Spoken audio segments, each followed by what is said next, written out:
Right, good afternoon. Bienvenidos, bienvenidas. Um, we will call this meeting to order at 5 o'clock. And we can start with the hearing session. This is a portion of our meeting designated for comments from the public about matters related to the closed session agenda. Comments are limited to 3 minutes with a maximum of 20 minutes allocated for a particular item or topic. To address the governing board, members of the public must have submitted a completed speaker card to the clerk of the board before the closed session portion of the meeting began. Do we have any speakers? Right. Thank you very much. So we can now adjourn into closed session. The board will adjourn into closed session at 5:01.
Okay.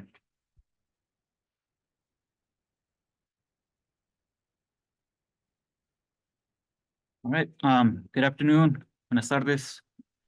To see everyone here tonight. The board has returned from closed session and will reconvene into open session at 6:02 p.m.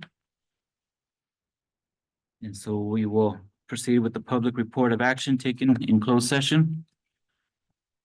By a unanimous vote, the board took action in closed session to terminate the employment agreement with the Assistant Superintendent of Business Services, Cynthia Martin, without cause.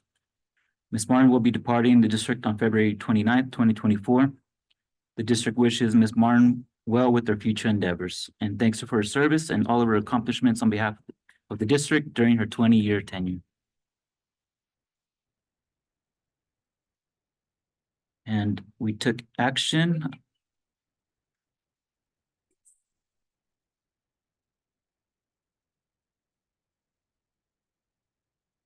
So next item was for a vote for that expulsion.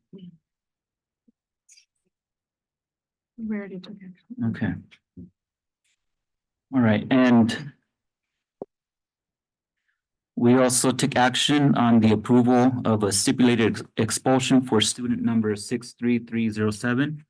It was moved that in lieu of an expulsion hearing, the FUESD governing board accepted the stipulated expulsion agreement for student number 63307 according to the terms outlined in the agreement, and that the board suspend the enforcement of the expulsion so that the student may attend Santa Margarita Academy. And along the same note, the board approved, and that was a 3-1 vote. Right. And along the same note, there was also a 3-1 vote for the approval of stipulated expulsion for student number 63785. It was moved that in lieu of an expulsion hearing, the FUESD governing board accept the stipulated expulsion agreement for student number 63785 according to the terms outlined in the agreement, and that the board suspend the enforcement of the expulsion so that the student may attend Santa Margarita Academy. And we can move on with the flag salute, and student presentation. The flag salute and student presentation will be led by students from May Ellis Elementary. Thank you for joining us tonight. You can step up to the podium.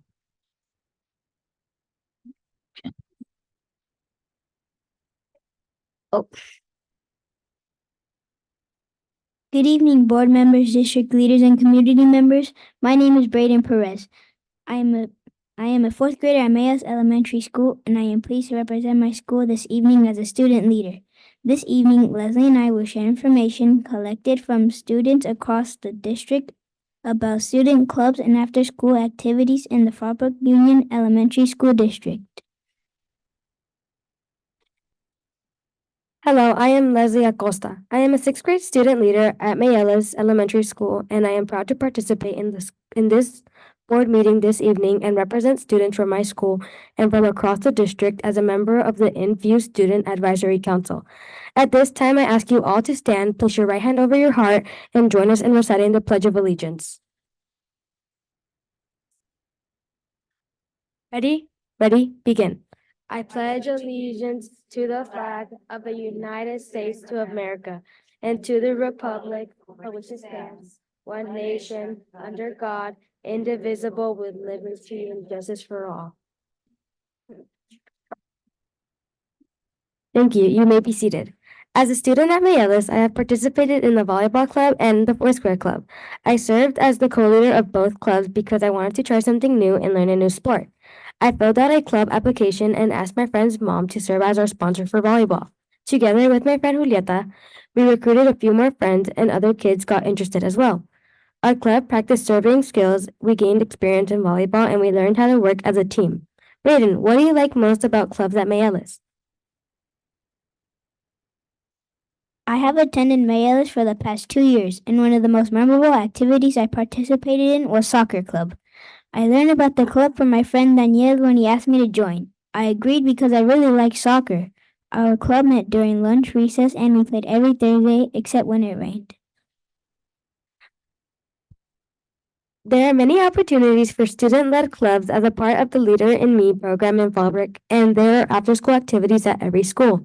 Did you know that right now there are 71 after-school clubs and activities going on across the district? It's true. For example, here are some pictures of an art class and STEAM activities. Some students love music or to move, while others choose to cook with the kitchenistas.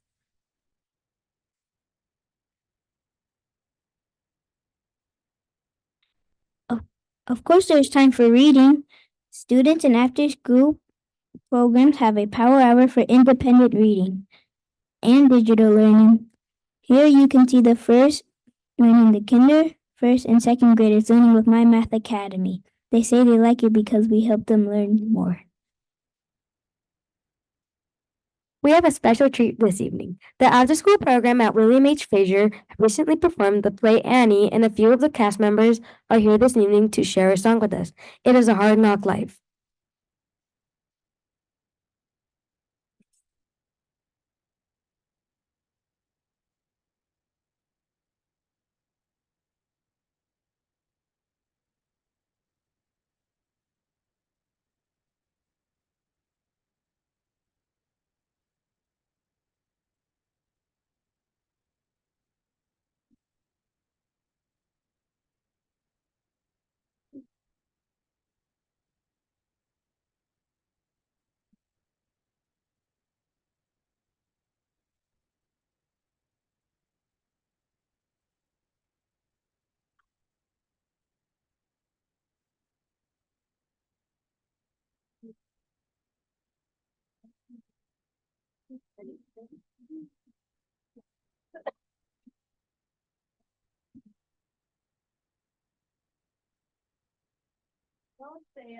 So this shines like the top of the Chrysler building. Yes, Miss Hannigan.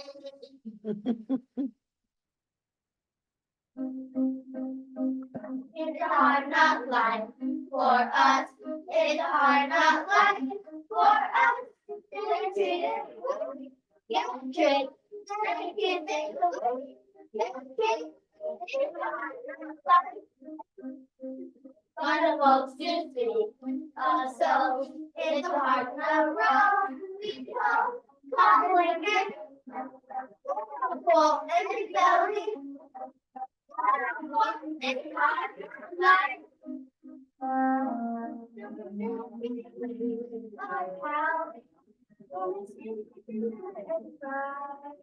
What's the name? It's easy to find. No one cares if you're going to street. No one there, I can't wait to get you.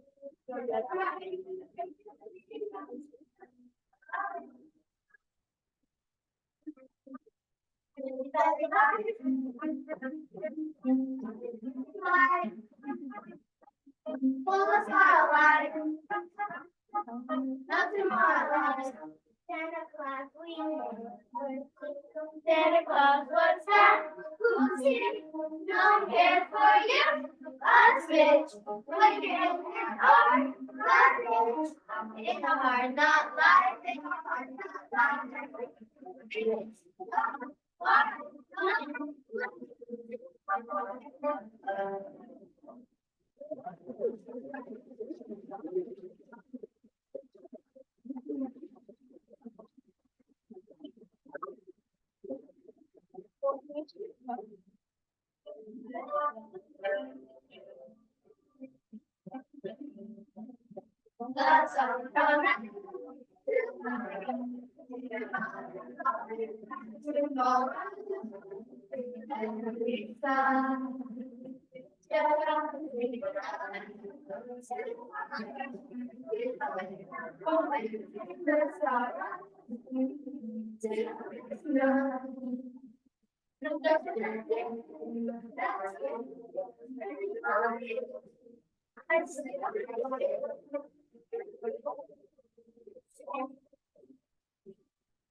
That's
Okay, Leslie, back to you.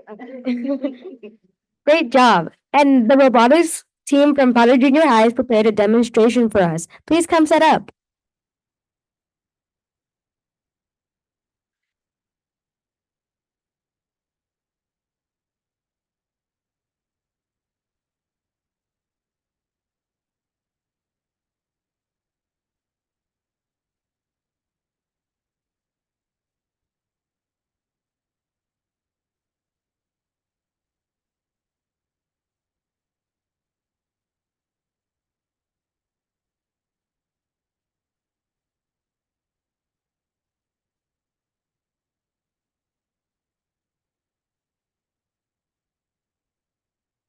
Good evening, members of the board, Superintendent Hazel, and members of the cabinet. We are from the Potter Junior High School robotics team. My name is Caesar. This is Anna. This is Ray and Caden. We compete in the first LEGO League. In this program, teams of 4th to 8th graders work as a team to design and code a robot to complete challenges, and we make presentations before judges. This year, is the 13th year that FUESD has competed in first LEGO League. Anna, Ray, and Caden are demonstrating how we can program the robot to use sensors so it can see its environment.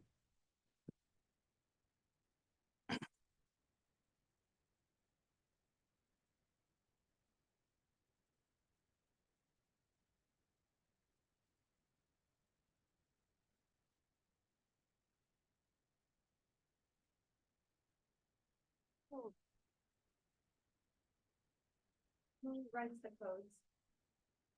It depends on we have different teams, and there's some people who have different jobs, and some write the code, some work on presentations.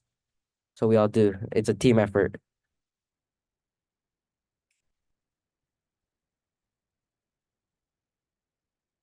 Are there any competitions that are available to you?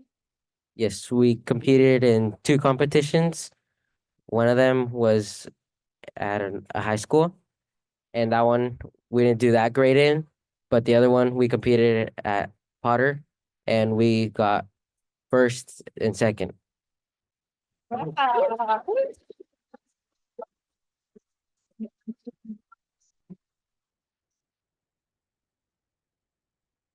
So Caesar, not to put you on the spot in front of all these people, but let me ask you a question. What's the best part of being on the robotics team? I think the best part about being on the robotics team is meeting new people and having opportunities to do things and learn about coding. Thank you. Great job. Thank you.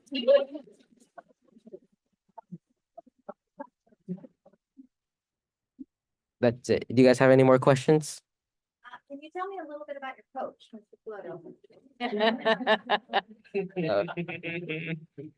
He's a good coach. I like him. He helps us a lot when we need it, and he's there for us. Awesome. So I'll just add a little bit, whenever there was an opportunity to support something new like robotics or esports. I know your coach, Mr. Floto, was one of the raise her hand.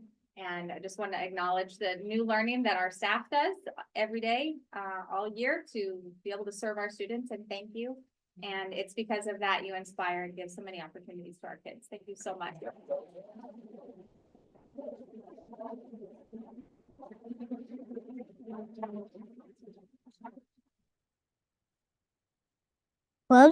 Clubs and after-school programs are more than fun. They help students learn new skills, allow us to explore things we might grow to love. And because they are fun, we want to be there, so the programs help improve attendance at school.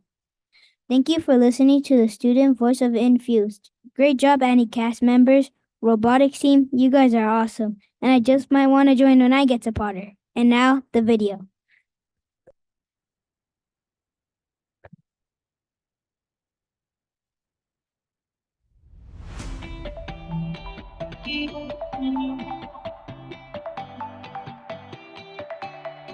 My name is Chuck Poto. I'm the 7th grade honors math teacher here at Potter Junior High School.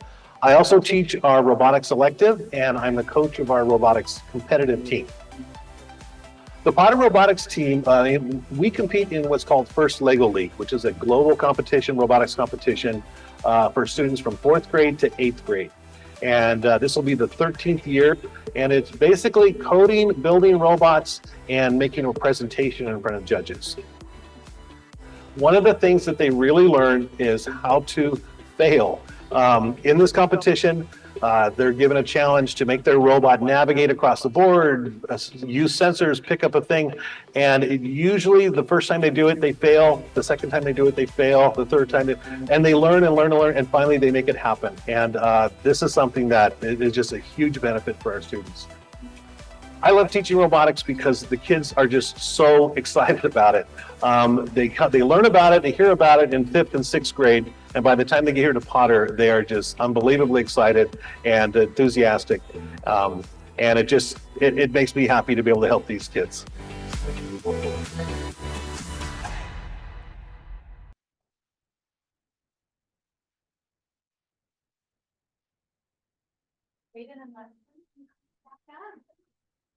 We are so thankful for your leadership at New Alice and your wonderful role models for all of the other students. And I'm just so proud of you. Thank you for being part of our board meeting tonight. And thank you for being amazing leaders at New Alice. Give a round of applause.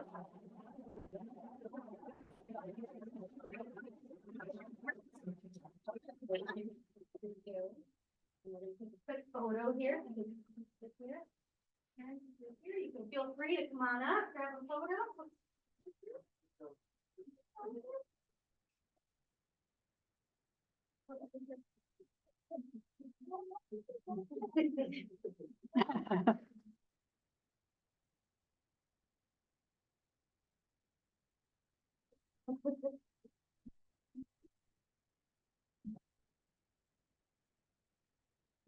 Thank you, guys. Thank you. Good job.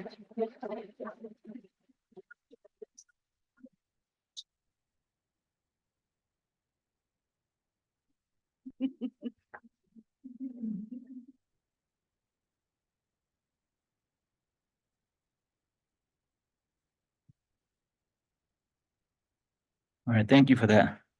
Great presentations. All right.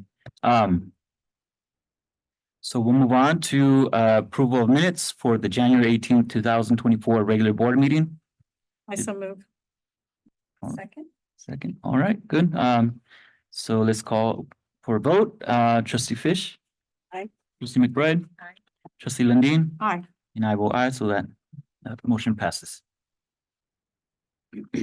Next, we have community relations, our hearing session. This is the portion of our meeting designated for comments from the public about matters not on the agenda, but within the subject matter jurisdiction of the board. Should individuals wish to comment on items on the present agenda, they may also do so during this portion of the meeting or at the time the item is considered by the board. Comments are limited to 3 minutes with a maximum of 20 minutes allocated for a particular item or topic. While the Brown Act allows the board to hear issues within its jurisdiction from the public that are not on the agenda, it only allows the board to respond in a very limited manner, such as providing direction to staff. If the board were to have more than this type of brief discussion on an item not on the agenda, It could be a violation of the Brown Act's rules for posting the agenda. To address the governing board, members of the public must have submitted a completed speaker card to the clerk of the board before the open session portion of the meeting began. And trustee McBride, do we have any speakers? We do. We have some in person and some via Zoom. And we can start with Marcia Marcia Jones. Is she here? Yeah, okay. We've got some seats in the front too. If we could move from the doorway, please, and come right up to some of the seats, that would be fantastic. That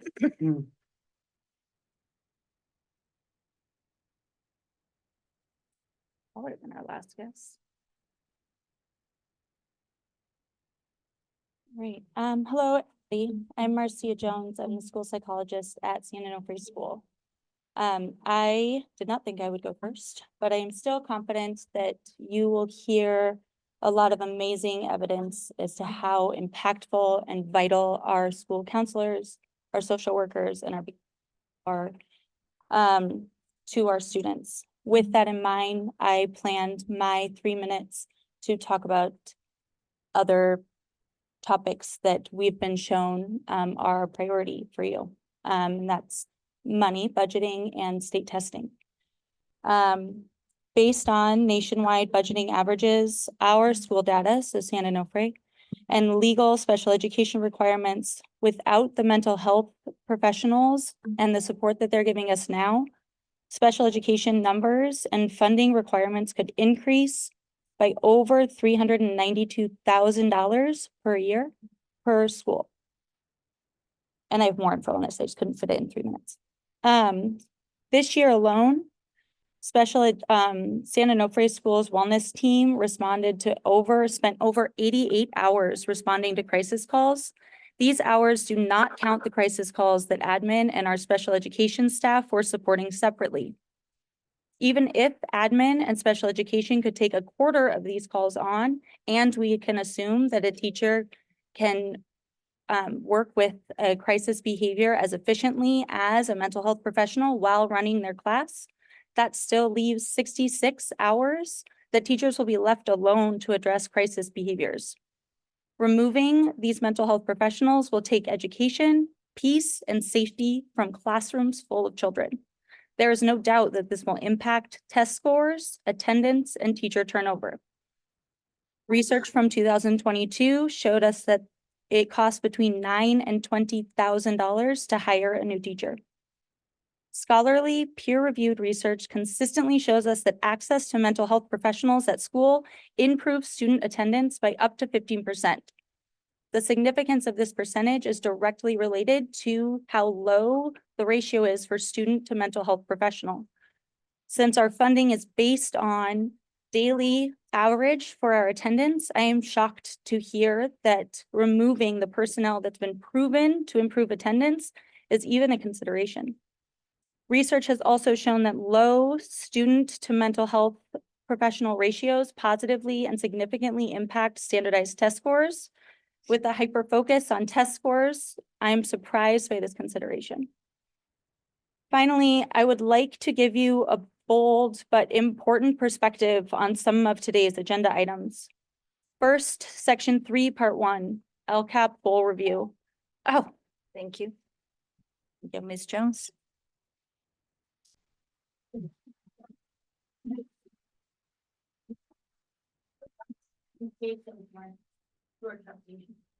Thank you. Next, we have Frank Tabares.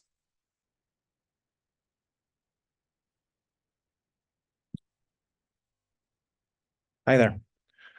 Coach Ibarra's La Paloma Elementary PE teacher. 3 years ago, the district decided to make sure there was a PE teacher at every site. To make sure every student from 60 to 90 to 120 was taught.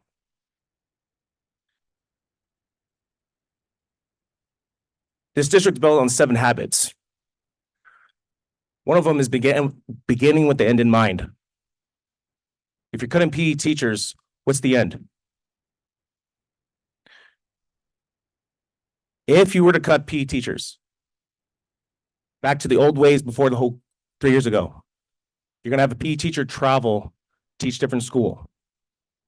Not only making it hard for staff, community, but the students.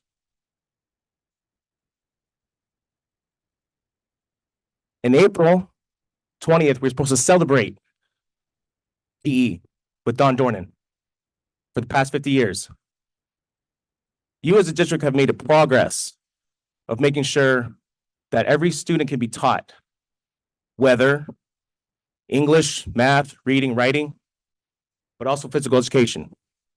Progress. You couldn't PE teachers, it's not progress anymore. You're going backwards. So I hope you really strongly consider keeping these PE teachers. Because again, whether it be 30 TKers at once or 90 sixth graders at once, we're there to get the job done. And again, 3 years ago, you made a promise of making sure PE teachers were at every school. Progress, not backward.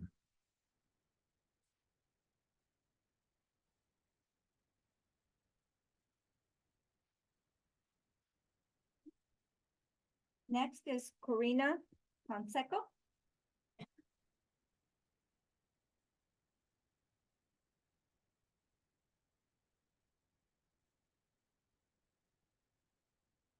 Hi, everyone. So sorry if I choke up. I take my job very serious and I had to write it down. So I want to make sure I get everything out.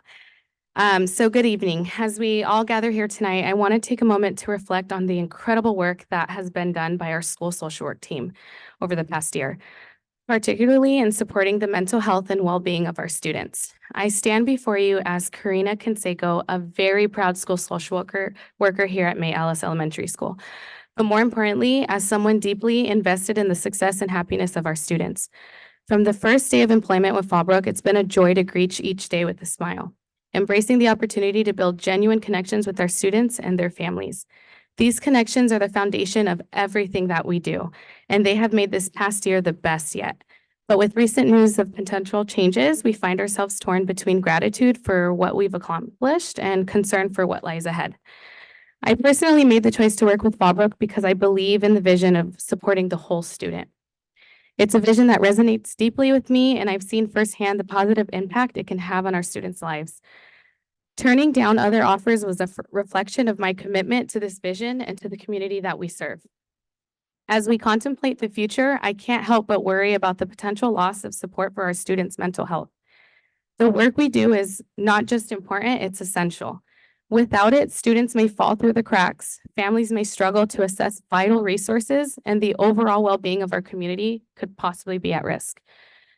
It's very easy to overlook the significance of mental health in elementary school, but studies consistently show that these early years are very crucial. This is where we lay the foundation for future success, and cutting support services now would be short-sighted and detrimental to our students' long-term development. I understand that the difficult decisions must be made, but I urge you to consider the impact that those decisions will have on us as social workers, on our students, and on the community as a whole. We've worked tirelessly to build all of these relationships and provide support, and to see this progress be undone would be heartbreaking. Please, before any decisions are made, let's take a moment to really reflect on the importance of mental health, the impact that we've made, and the potential consequences of scaling back our support. Our students here in Fallbrook deserve nothing less. Thank you for your time and consideration.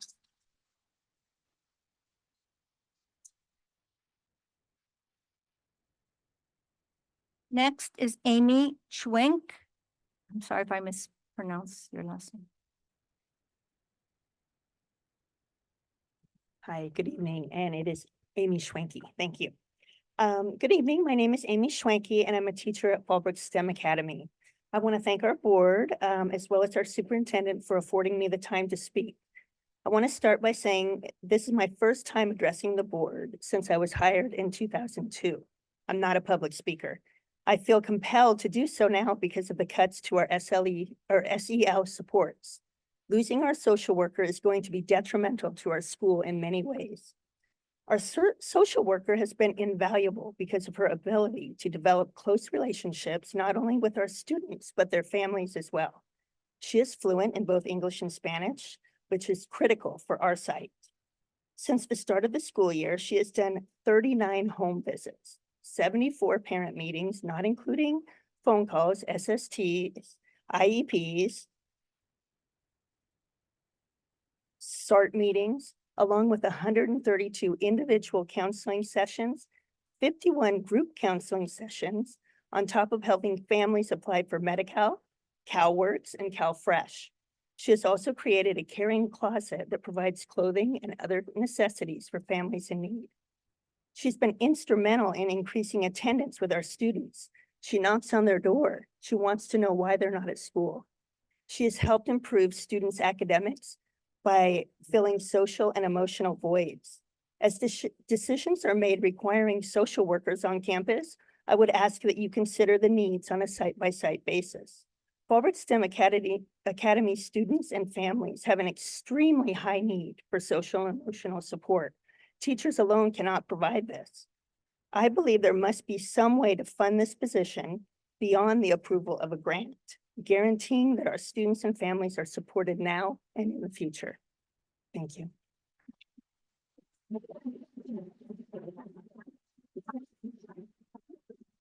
Next is Vanessa Spivey, I believe that's Spivey, I'm sorry. Vanessa? Vanessa Spivey. Yes. Hi there. Good evening to our board and our superintendent. I am a school psychologist at Live Oak, and I'm here to talk about the enormous impact the work our social, emotional, and behavioral staff has made on the students at our school. I will give a very brief synopsis of the role each of them plays in supporting our kids, but please note their work reaches far beyond what I'm about to say. Our social worker has held 96 individual counseling sessions, 32 group counseling sessions, is the case manager for 15 McKinney-Vento students, and has checked in on students in need 223 times this school year alone. This does not include home visits, parent meetings, parent trainings, school-wide events, and providing much needed resources to our families. Our counselor averages 61 classroom lessons, 12 small groups, 12 individual counseling sessions, and 23 student check-ins per month.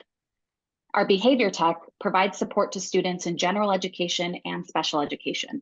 She provides one-to-one support for students, classroom support for students, assisting in trainings for staff, and providing strategies to teachers for individual and class-wide behavioral support. This month alone, she has supported with 28 behavior escalations, and we have had only 11 school days. A large portion of her support goes to our TK and K classes. With TK numbers increasing year by year, our behavioral support needs have never been higher. Social workers, counselors, and behavior techs provide tier 1, 2, and 3 intervention for our students.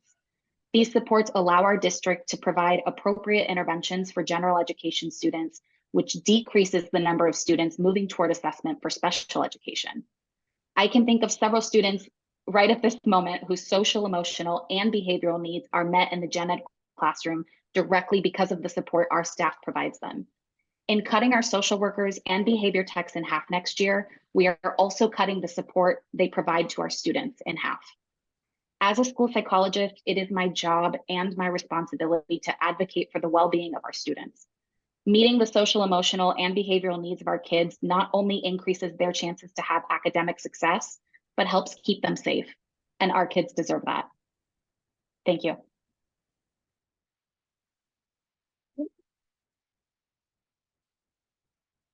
Next, also via Zoom, is Alana Gray.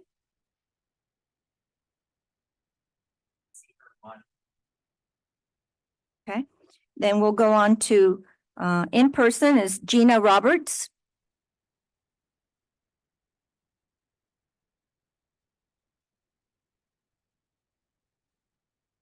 Well, thank you for allowing me to speak. Those kids earlier made it look so easy. All right. My name's Gina. Cutting staff such as counselors, social workers, and behavioral techs would be detrimental to our community. The very root of why we are all here is for the children. not to make rules, not to spend money, not to get the best test scores. Those are obviously important for the well-functioning school district. But even if the mechanics were in perfect order, that still doesn't guarantee a successful child. The most impactful people in a child's life are the people that make meaningful connections with them. What about the fifth grader who has moved 3 times in the past 5 years and can't seem to make any close friends? What about the third grader who goes to sleep most nights listening to his parents fighting? What about the second grader who's dealing with her dad deploying? Sorry. What about the 8th grader whose boyfriend is saying things to her that are making her feel uncomfortable? What about the kindergartner whose single mom is trying her best, but still the child feels unseen and doesn't know how to deal with their emotions? What about the 4th grader who feels sad most days, but continues to look forward to their counselors, the counselor-led leadership roles? Should they be told to get over it? You truly believe that children will be trying their best? Counselors, social workers, behavioral techs, these are the people who are going to help build these kids up so that they want to be at school, so they want to try their best. If these positions go away, it doesn't mean these feelings will too. What will most likely happen is the teachers and staff who care deeply about these children and their well-being will spend their contractual planning time or lunchtime to hold counseling sessions for kids that are struggling socially or with mental health, putting more tasks on already overworked staff. As far as cutting night custodial workers, they might not be making meaningful connections with the children, but they are ensuring that every morning when the kids walk in, they are walking onto clean, safe school grounds. That is essential for any good learning environment. It would be shameful to budget hundreds of thousands of dollars for new positions for people who might not even see a child in a school setting for weeks at a time, while letting go of people whose salaries make up only a third or fourth of one individual's salaries. Letting go of people who spend every day trying to make kids' lives better. What this all boils down to is none of this would be an issue right now if there weren't kids who needed to learn. The only reason any person is employed by FUESD is because there are kids who need to learn. Any decision made about anything, whether it be what's for lunch, what equipment should be ordered for the playground, this week's homework, or what position should be available at a school site, should all be made with the kids' best interest at heart. Taking away a child's safe, clean space is not that.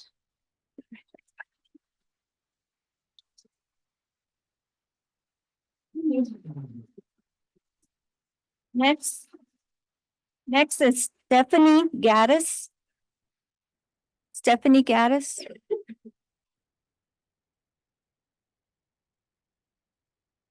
Hello, good evening. Thank you for having me, board member, Superintendent Hazel, Cabinet. I'm here to discuss, as most everyone here is, proposed cuts, mostly to the behavior techs.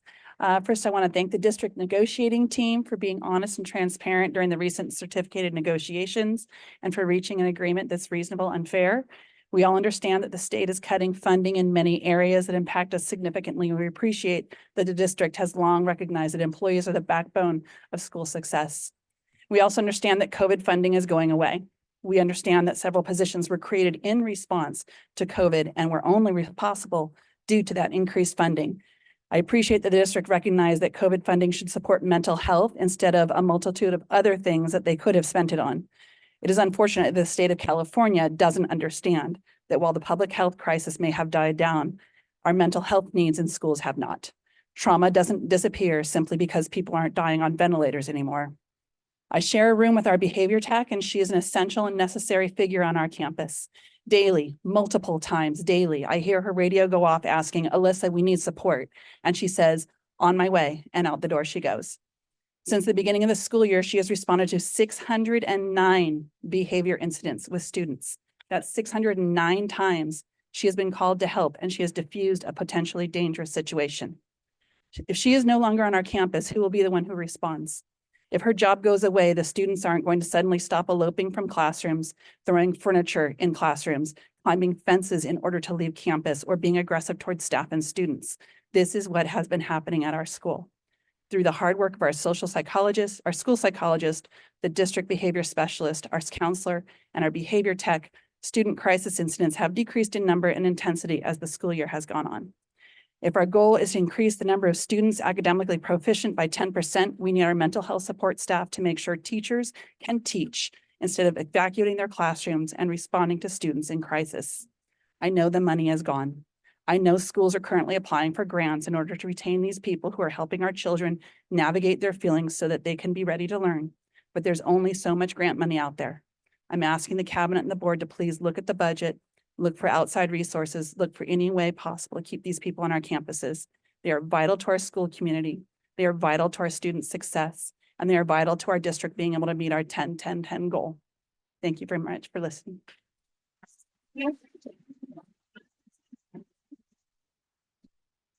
Next is Annabeth Gallon. I echo what he was saying at the time. Would it be okay to send him what you were saying earlier? Would that be allowed? To give my minutes to the Marcia?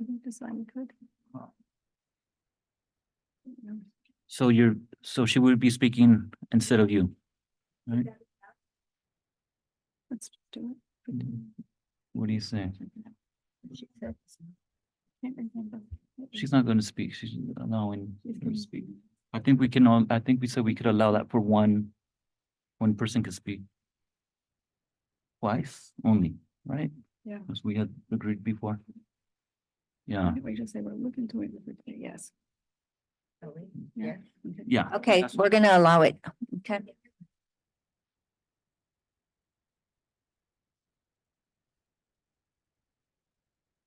Thank you very much for letting me continue. One other thing I wanted to point out, is that just to my knowledge, we've had at least 8 families in our school district seek legal representation this year. 100% of those families were from our Camp Pendleton based schools, and 100% of the children being represented were there because of a social, emotional, and or behavioral concern. Social, emotional, and behavioral concerns and supporting them is vital. We know that legal cases can cost millions, and it's especially important at our base schools. Finally, what I had alluded to was my perception on some of today's agenda items. I think it's important. I know many people saw it this way too. First, section 3, part 1, LCAP goal review. 2 of the 3 goals, which are apparently based on the input from your boots on the ground employees and their parents, said that it is most important that we prioritize the social, emotional, and physical well-being of students and enhance strong family and community relationships. The second item, section 4, parts 4 and 5, proposals to take our mental health providers and community builders away from our children because there is no money. Then, section 4, parts 8, 9, and 10, 3 district level position changes, which based on the salary information available, results in a combined annual raise of over $80,000 a year. I know $80,000 isn't enough for all of these positions, but it shows us that money can be found for priorities. I'm asking you to please prioritize our children. Our social workers, counselors, and behavior techs are saving lives, and we are trusting you with those lives. We're trusting you to see what's important. And I had dropped them earlier, but I have a stack of letters. This is all across the district. Parents, from parents, children, staff members who are also trusting you to see what's important to their children. I know there's not enough time to read them in the meeting, but they wanted their voices to be heard as well. So I'll drop them in the DC. That was it. Thank you so much. Thank you. Next via Zoom is Roshia Church. That's via Zoom. Hi, thank you for allowing me to speak. I'm a behavior tech in the school district. I service Mike Choate and I rover for the rest of the district. I just wanted to take this opportunity to advocate for myself and for my fellow coworkers and express how important our role is in the district. We are 90% of our day one-to-one with students. That's starting the moment we walk through the door at 7:30 in the morning. There's no time for prep. There's not even time to use the bathroom or even have a lunch. Sometimes we're sacrificing our lunch to be with students. We're implementing, we're training staff, we're comforting students. We are consulting with other support staff on different strategies and different ways to support our students. This week alone, actually today, Mike Choate was short staffed and I had to help run the classroom and then leave to go to Potter to support another classroom and then come back to Mike Choate, all in a 7.5 hour day. And in all of that day, I had de-escalated over 20 crises and one with a student that requires 2 people. So I just ask that you please consider the importance that we give. When I walk into the room to provide whole classroom lessons, it's not just the students that are happy, but the teachers are too. I've had teachers say, "Thank goodness you're here. We've missed you so much." I've been on campuses where my other fellow BT and I have had to split duties to support multiple rooms in a given day. It's very essential that we're here to just protect these kids. Their social and emotional needs are here, and they're not going anywhere. And I'm also a parent in this district as well. My son also attends FSA, and he also uses the school counselor and his BT. I've had to pick him up and had the BT tell me how his day was. And honestly, if it wasn't for her, I wouldn't feel safe with having my son at that school. So I just ask that you please consider the importance that we do bring to this school district. It's not just a job, you know, we bring a lot.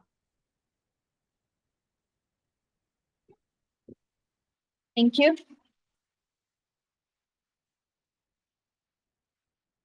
And again, via Zoom is Nico Harbor. Nico Harbor, are you there? Hello, board members and superintendent. I'm Nico Harbor, the student body president of Sano School. The positions you were talking about cutting are vital to San Onofre School. We absolutely cannot afford to lose any of our staff members, counselors, or teachers. While socioeconomically disadvantaged students face significant barriers to education, military students encounter a unique set of challenges that can impact their academic performance, emotional well-being, and social integration. These challenges can be as debilitating, if not more so, than those faced by other disadvantaged groups, making it crucial for educators and school boards to recognize and address the needs of military students to ensure their success in school. It already feels like it is out of sight, out of mind. We seem to receive a lot less opportunities than all the schools in town. We don't have proper PE equipment, so we have less PE equipment than others. We're not able to use our locker rooms properly because we don't have a male PE teacher. And just sorry. We absolutely need the counseling support because of constant moves throughout a child's lifetime when they are a military child. Say thank you. Thank you. That's all I have.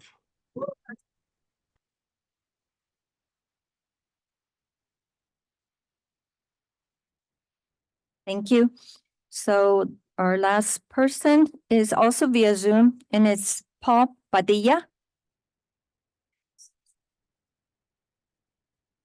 Right, so that was it. I think we have a few more I that. think we're able to, Do we call them? they're crossed out. We had agreed to adding 10 more minutes so that everybody could speak. So the board extended public comment time because we had more speakers than the typical 20 minutes that we usually give. And so we're able to honor those 4 that are there. Okay, all right. So then it's Nisa Ridley. Hi, everyone. So I'm Nissa Ridley. I'm one of the school counselors at San Onofre School. I'm not speaking on my behalf tonight. I am speaking based on one of the letters. And I know you have the stack over there. This is just one of them. And this is a parent at our school. Dear members of the school board, I write to you as a concerned parent. My daughter attends San Onofre Elementary School. My concerns stem from having recently taken the time to attend the school's LCAP meeting, only to see the feedback I and so many others provided be completely disregarded with what is essentially sweeping cuts to any and all behavioral supports. I have to question whether the members of this board actually understand the demographics of the communities the schools in this district serve. The majority of these students come from active duty military families, which carries added challenges which other districts simply do not face. Many of these children have families which carries added challenges, from one or both parents gone from their lives for months, even years. How can you ignore the emotional dysregulation that comes from that, and how can you expect them to learn effectively if there are no outlets for them at school? How does removing behavioral supports, counselors, social workers, and behavior technicians help them succeed at learning? Moreover, does the board recognize the added strain that removing these supports places on teachers? You are effectively removing classroom support for them because they must now shoulder the burden of teaching pupils, some of whom are experiencing active emotional dysregulation and asking them to effectively teach. This is beyond what should be required for them, beyond their scope of practice. Nationwide, we are experiencing teaching shortages already. My daughter struggled immensely with her first year at school, including several days where she begged me not to go, and programs like the student inclusion team, her one-on-one time with Ms. Ridley and Ms. Chen, and behavior tech Ms. Brackla at school were some of the only bright spots for her, where we saw any progress. If I'm being truthful, had these supports not been present, I was researching the steps to transfer her to another district. I asked, how can these schools operate, receive funding federally or from the Department of Defense in good conscience while simultaneously and actively removing services that military families are requesting at these schools? If the school board wants to claim there are no funds for these positions, perhaps in good faith and a matter of public record, we should hear where these funds are allocated, including any and all upper level district management positions, salaries, and or raises, because I fail to see where it's being used in a way that benefits students. Sincerely, Amber Baldwin. Thank you.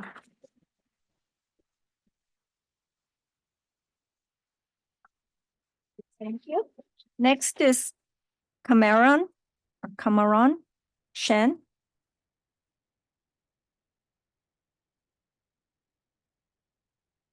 Hi, my name is Cameron Chen, and I am the social worker at San Onofre School. Just like Nissa Ridley, who just spoke, I'll be reading a letter from one of the parents. As a parent, I was alarmed to hear that some of the most important staff are in jeopardy of being reduced. When I go to Fallbrook Union Elementary District website, the first thing I see in the boldest font, inspiring greatness in every student.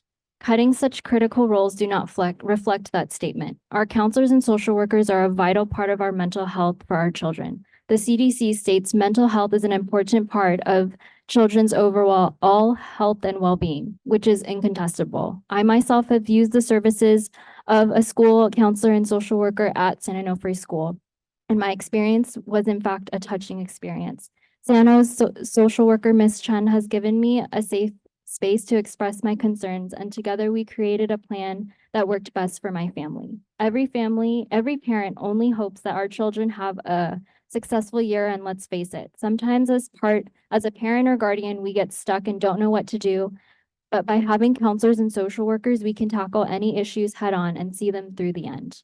Our students who have needs beyond what other peers may need is such an important role for our behavior techs and speech therapists. Where is the equity in that? If the goal is to inspire greatness in every student, does that exclude the ones who rely on these professionals? No matter what background any child comes from, all children deserve the extra support they need to overcome challenges. In conclusion, cutting these positions would indeed have a negative impact on our students. All of these positions are excellent at intervention and prevention. Staff members work tirelessly to identify and support pupils in need of academic support and social or mental health challenges. It is essential for the board to prioritize the students by investing in these critical roles to ensure that our students can flourish. Again, inspiring greatness in every student isn't possible if resources are being stripped. Every role facing this vote contributes significantly, and I hope that with some insight from a parent that the board prioritizes retention instead of reduction. Thank you.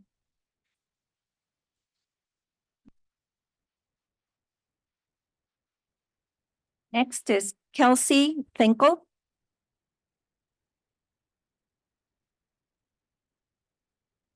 Hello, thank you. My name is Kelsey Finkel. I'm one of the counselors at Sano School. I'm also reading a letter on behalf of one of our parents. Good evening, school board members. My name is Kelly Collins, and I'm a parent of 3 students who attends in Onabray. I'm here to ask that you carefully reconsider the proposed budget cuts to our district, especially those which will negatively impact our school. Our students will be the ones suffering here. We are a school full of military families. My oldest daughter, who is in middle school at Sano, has lived in 7 states in her 13 years of life. So many challenges come with moving so often. My husband is currently on his 5th deployment, and all 3 of my children have been struggling in different ways since we moved to California this summer. The wellness team at San Andre School has jumped in to provide them with love and support, and I will forever be grateful for the way that they have cared for my family. As a mother and spouse of a deployed Marine, the weight of your children's well-being is 100% on your shoulders. It's overwhelmingly hard to see your children struggle. The world we live in today is vastly different than when we were young. There's so many more challenges our youth face today, and as a society, we really need to amp up the support for our children, not take it away. We all know the mental health of our country is declining. Our military children face an incredible amount of hardships and extra challenges. They, of all people, need and deserve to be supported. If our students are not in a healthy emotional state, there is no positive learning that can take place. This directly affects student attendance and test scores. They go hand in hand. Support student social emotional well-being, and you will have increased attendance and test scores. Take it away, and you won't be happy with the results. Our kids lose out by cutting our counselors, social workers, and the behavior technicians. These people work so closely with students all day, every single day. Their positive impact is immense. I know that it's not only because of my personal experience with my own children, but because I work at the school and I see them. I see the powerful impact they make in our students. I see how many they are every day and how they put their heart and soul into their job because they love their kids. They love their jobs, and they are so needed at our school. Please go over their data and see how their time has been spent this year. It's impressive. Their impact is great, and our students and our families need them and the support they offer. Please, people love to say they support the military. Prove it. Respectfully, Kelly Collins.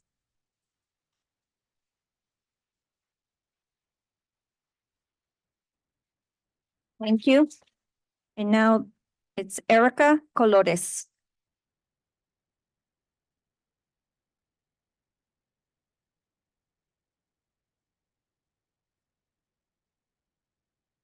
Buenas tardes. Me gustaría, señor Pavelas, usted que es bilingüe, le pido como representante de nuestra comunidad latina que por favor me interprete para que todos entiendan mi mensaje. Gracias. Okay. Buenas tardes. Ya. Tenemos a alguien que puede traducir. Ok, gracias. Sí. Ujú.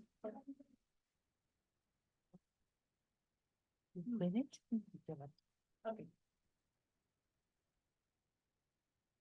Buenas tardes. Mi hijo comenzó asistiendo Faber STEM en primer grado. My son started attending public STEM school in 1st grade.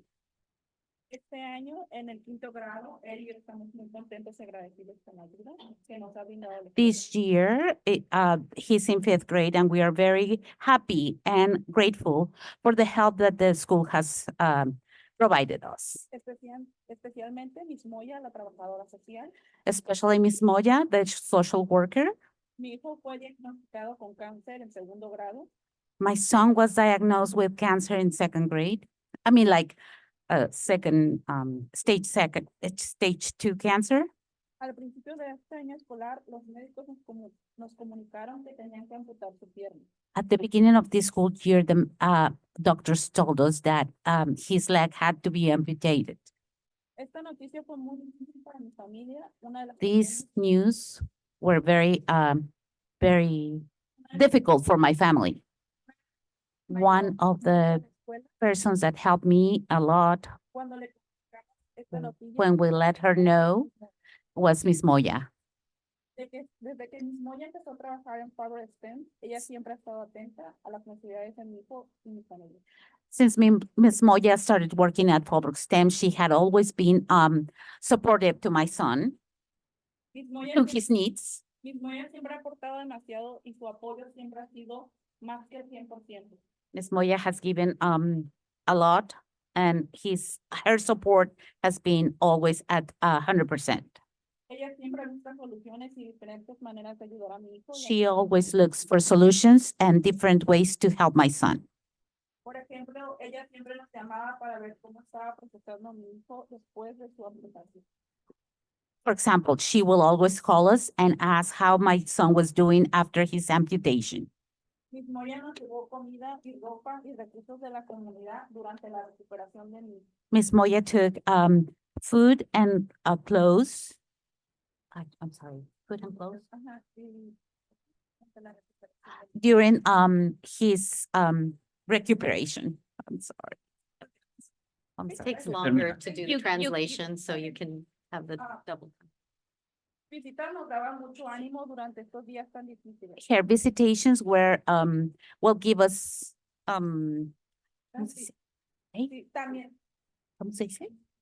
Oh, sorry, se me fue la Doing palabra. great. También nos dio la ayuda de regalos para mis hijos durante las fiestas She navideñas. also helped us with gifts for Christmas. Sin los recursos y apoyos de Miss Moya, no sé dónde yo Without pudiera the darles resources comida and y supports espacio. from Ms. Moya, I don't know where I could have gotten these resources. Cuando mi hijo estaba preparándose para When regresar a la my escuela, son was getting ready to come back to school after his amputation, Ms. Moya and the nurse y la consejera and hablaron the con todos and the sus compañeros counselor talked to all his classmates acerca del tema de la amputación. after about the amputation. Esto fue muy importante porque This ellas was les very presentaron important información because they presented very important information to the students para que ellos entendieran la so situación that they de mi could hijo y understand his apoyarlo. situation and how to support him. Los tuvieron la The oportunidad students had the de hacer opportunity to make questions en un lugar seguro y con apoyo emocional.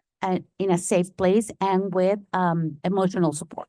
En resumen, el trabajo de Miss Mm. Moya en la escuela es muy valioso. Summarizing everything that I've said, Ms. Moya's work is very valuable. Ella asegura que las familias que están atravesando momentos difíciles como los míos She says tienen that los recursos necesarios. she makes sure that families that are going through hard situations or hardships like this one had the resources Y sabemos to support them.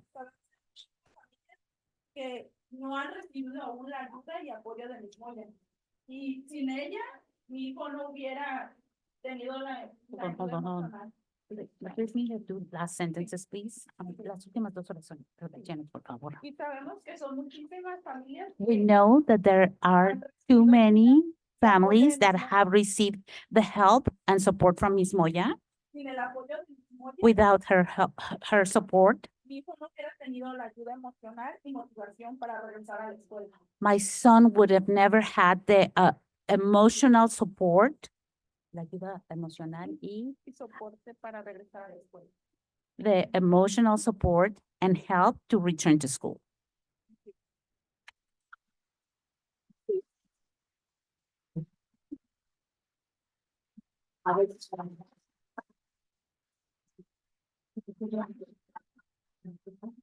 Paul Padilla is now on Zoom. Okay, Mr. Padilla, are you there? Yes. Good evening, board members. Thank you for taking the time to listen to our community's concerns as we are advocating for our children who have no voice in matters that directly affect their impressionable lives. San Onofre Elementary School has benefited from programs like STEM and trained professionals such as counselors, social workers, and behavioral therapists made available after the pandemic.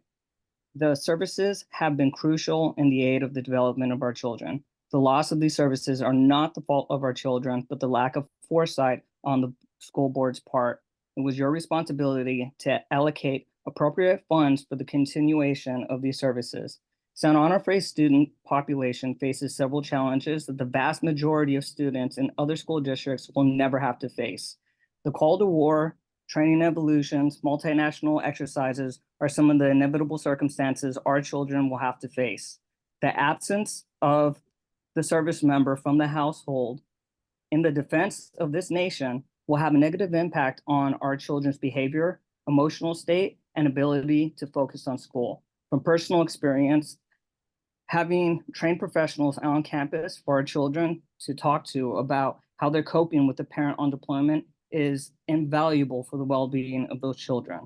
the possible loss of a parent in a training accident, like the recent CH-53 crash, or combat KIAs experienced over the last 2 decades, is a constant fear for the children of Santa Onofre Elementary.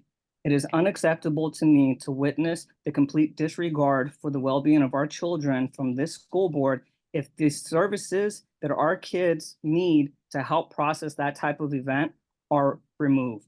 I hope the board understands the nation does not have to actively be at war for our children to utilize and benefit from the services this school board wants to reduce. I implore you to remain proactive and not wait for a tragedy to provide the aid, the same aid you currently want to take away. Service members are willing to sacrifice their lives in support of this country. I sincerely hope this school board is willing to sacrifice whatever it needs to support my children in the event I don't come home.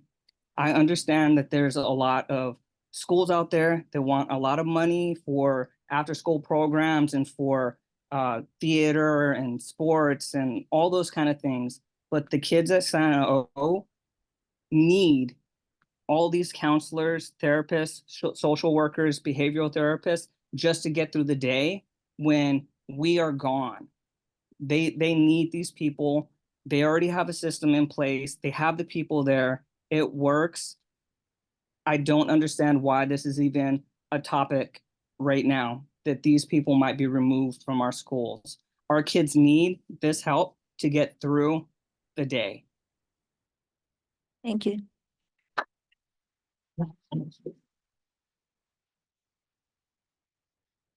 With that, we conclude.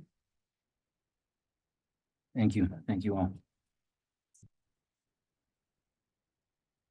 So we will move on to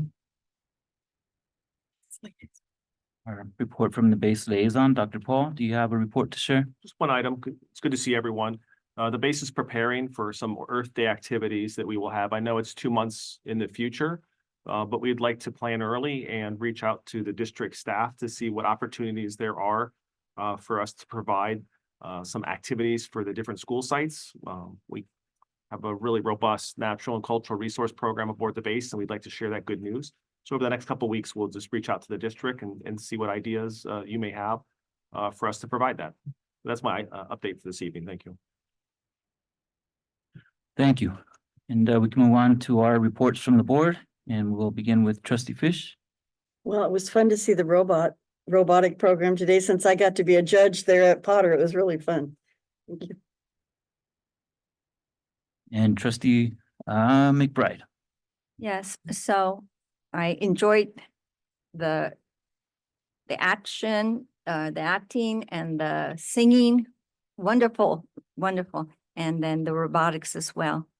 And I just want to speak on the class that I mentioned at the last meeting, and it just concluded that particular session.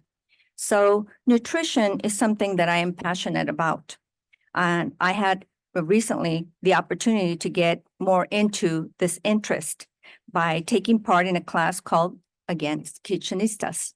So with that, the class focused on enlightening parents like us about what really goes into our food, especially highlighting the shocking amounts of sugar in processed foods and including drinks.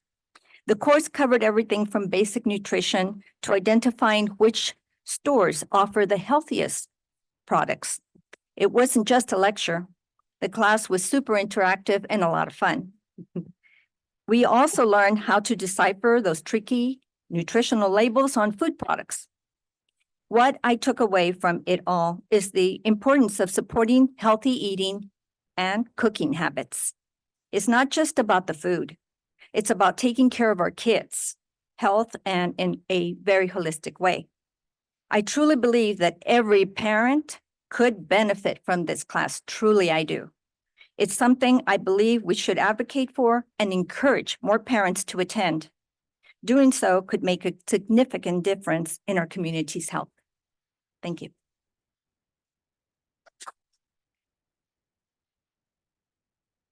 In the interest of time, I'll skip my report. As will I. So we can move on to report from the superintendent. Thank you very much, and good evening, trustees.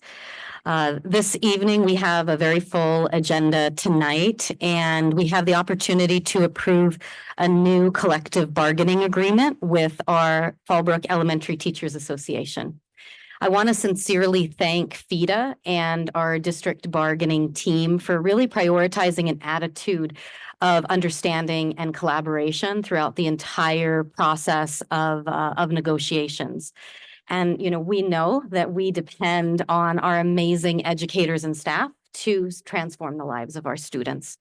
And our goal is always that we want to support our teachers and our staff and provide the most competitive compensation that we can. So we know that as a district, we received 8.22% COLA from the state, and that we also know that the cost of living for all of our employees has gone up. You just have to go to the gas station or the supermarket or look at your utility bill to recognize the increase in costs for our employees.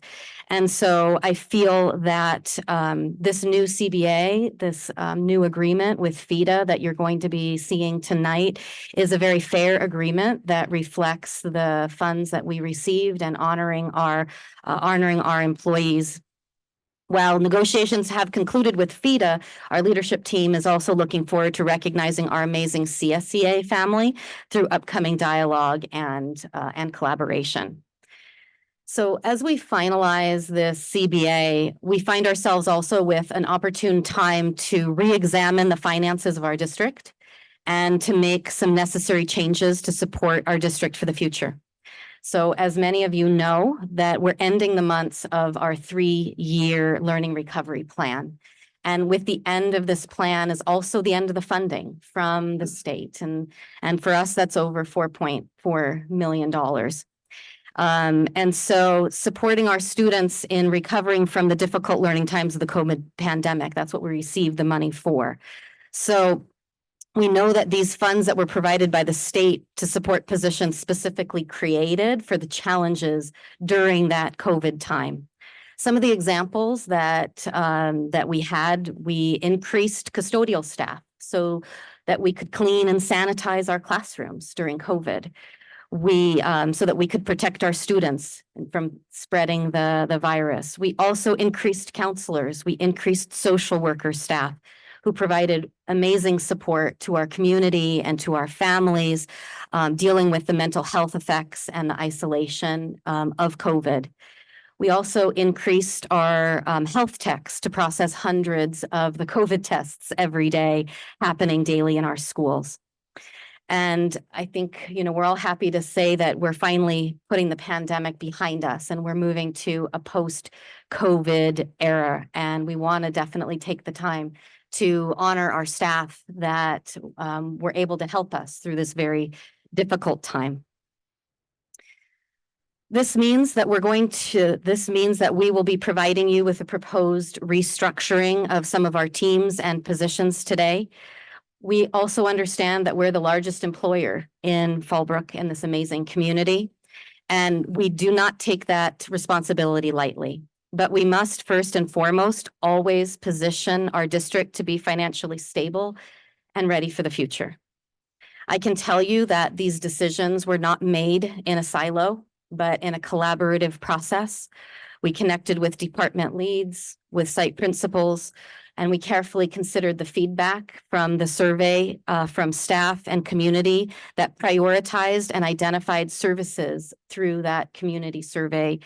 I wanted to also share with you that in addition to the restructuring and budget reductions that we're presenting today, I also want to share with you that we are engaging into what we call an HR hiring freeze, or more close description as a hiring frost, which means that every single position moving forward right now, we'll be coming to the cabinet desk. All of us will be looking at it very critically to make sure that it's an essential position moving forward, and a position that we need to be filled. In addition, we also are looking very carefully at every contract that comes forward to our desk for the 24-25 school year to make sure that it is essential. Our desire is to make as many cuts as far away from the classroom as possible. We know that that is not, we know that we will need to make cuts that will affect children, but our desire is to look everywhere with a fine-tooth comb to find those needed reductions.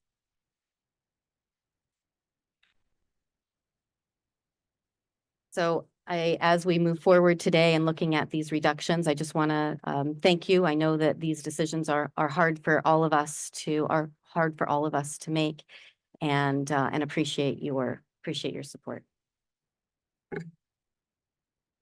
Thank you for that. So we will move on. For our third item, we have a presentation on our mid-year LCAP update. Dr. Kimberly Houston, Assistant Superintendent of Educational Services, will present the mid-year LCAP update to the board. Evening. Thank you so much for your time and our attention to the work that we have been doing, that every single member of our school district community, from the students to the staff to our support staff and especially our administrators and support staff, have been really focusing on our goals. When there are challenging items ahead of us, this district has a really strong reputation of focusing on the main thing, and that's our students. So this evening, we have a requirement to stop and pause and complete a mid-year review of our LCAP. And as a review, this LCAP is a 3-year plan required of every single district in the state. And it really aligns our funding with our priorities. This 3-year plan is enhanced by the ESSER funds 1, 2, and 3, the COVID relief funds. So what you will see today is a compilation of achievements that we've made this far this year based on the support at that level. So tonight we'll talk about our mid-year report description, what's required. We'll talk about our goals. I'll have a summary of metrics, and then I'll stop to give a highlight on Goal 1, a highlight from Goal 2, and a highlight from Goal 3. I'll have a summary of the expenditures that we've made so far this year, planned expenditures. And then we will have an opportunity to give some input for next year. I have a QR code that everyone can use to give input for the next 3-year LCAP development. And then at the end, I've given some time for comments and questions. So required of this 3-year report is a progress on student achievement.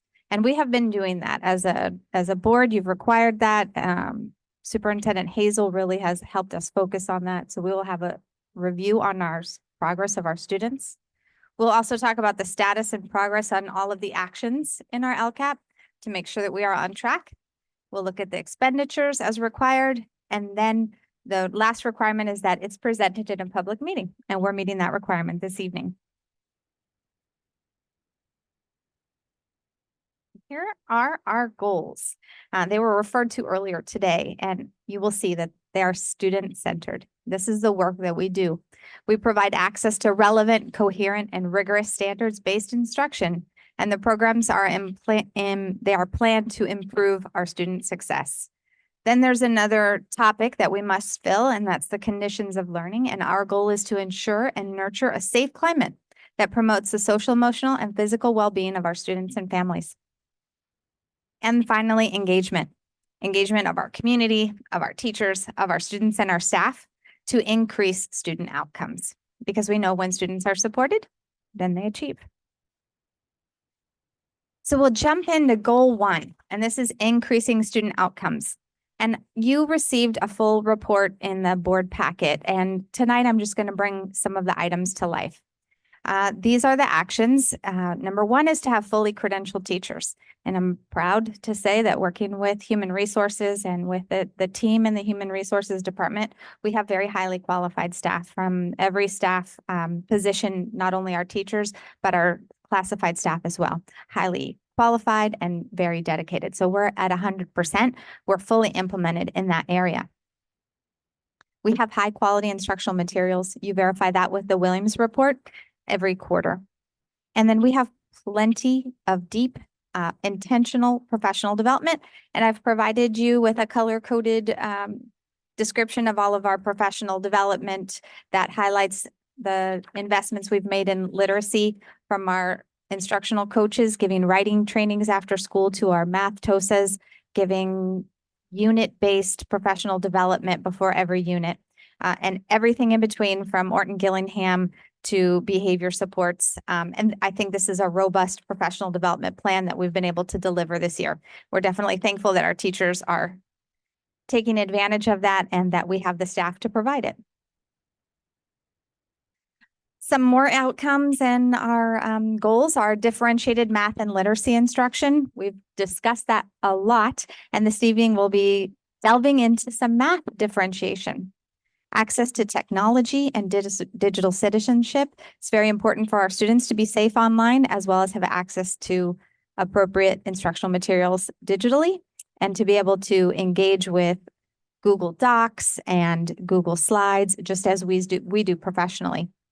And then finally, access to a broad course of study. Our students have access to arts and music and PE and a wide variety of opportunities. We have schools you can transfer to as a community for STEM, for dual language, and we have multiple opportunities across the district. For a small district, we have lots of opportunities for our students. We have expanded our year, not only with Super Summer Camp, but also camps during vacations and during the summer. And we have reduced class sizes.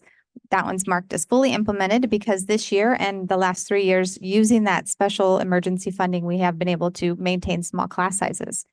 And also our reclassification of English learner students. We celebrated that last board meeting at how well our students who come to us speaking a language other than English are able to succeed in our schools and reclassify. So this is data that you have seen before. In front of you, you have our local assessments, the STAR 360 assessments in English language arts on the left and math on the right. And while we recognized the last time we came together about these assessments that our students are making progress, we also know that we're along the path to where we want to get at the end of the year. At our last board meeting, we took a moment to see how it is implemented in the classrooms every day across the district with very highly skilled delivery of small group reading instruction. For that short little sentence, small group reading instruction, there's a lot of training effort and materials that go into that, a lot of skill and talent from our teachers. Tonight, we're going to take a peek on the right side with math. Math skills, we know, has been not only because the assessment has a lot of language that the students have to read and then access to be able to demonstrate their math, but math skills, the standards have increased in rigor, and so our instruction has been increasing in rigor. And so I am really pleased to share about our math TOSAs. We noticed that after we had the initial SBAC scores come back after the pandemic, remember there was a year skipped, that the math scores had taken a deeper slide than our ELA scores. And that's when we implemented math TOSAs. And so a teacher on special assignment really serves as a job embedded coach. And our math TOSAs, there's 4 of them. Some of them are here tonight. I'm really excited to highlight them. Very proud of the work they're doing. We group them into grade level specific supports. So K1, second, K1, TKK1, second and third, fourth and fifth, and then our middle school grades. So 6, 7, and 8, really supporting at the junior high level. And what they have done is updated our math units. So in Fallbrook, the decision was made many years ago to use a program called the Irvine Math Project. And that's locally curated, and you don't have to buy a textbook and then maintain it for 8 years, but we buy the rights and then create textbooks or printed books for the students. So we had the opportunity to update and make sure that the rigor really matched. But that's really hard for teachers to pull away from the classroom, and then the students are losing time. So the math TOSAs went through every single unit, realigned the materials, the manipulatives, the activities to increase rigor and make the units more accessible for teaching and learning.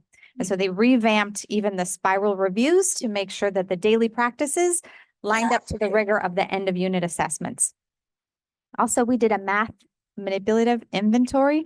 And when you see on the purchase orders and the warrants, thousands and thousands of orders for Play-Doh, it's because that's used as a math manipulative in the classroom. Rulers, dice, anything that the students could use to engage them and bring the conceptual to the concrete and increase learning, we provided it to our teachers. And so there was a math inventory and then additions made to those materials.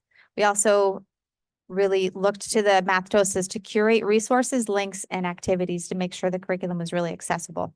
You could have the greatest curriculum in the world, but if your teachers aren't familiar with accessing it and making it come to life for students, then we're missing the boat. All right, so coaching supports also included unit overview sessions. These are professional development sessions. They teed up the units and said, let's look at the end with the end in mind. That's what we do in this district, and made sure that all along we were prepared. Keep watching the students and progress monitoring till we got to the end of the units.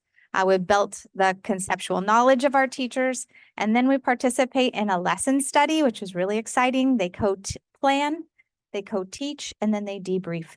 And that's a little bit of what I'm going to bring to life tonight.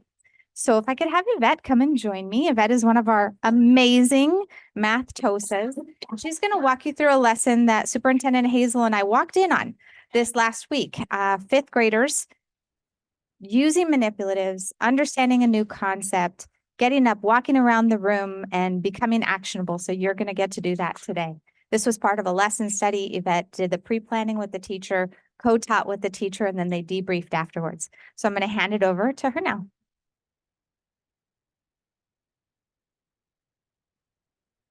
Good evening. Thank you for giving me the opportunity to come in and work with you this evening on math. So we're going to walk through a little bit of what we do with the students. And again, really working on building that conceptual understanding with not only the students, but also with our co-planning and teaching with the teachers to help them better understand the math behind the lessons. So you're getting some supplies.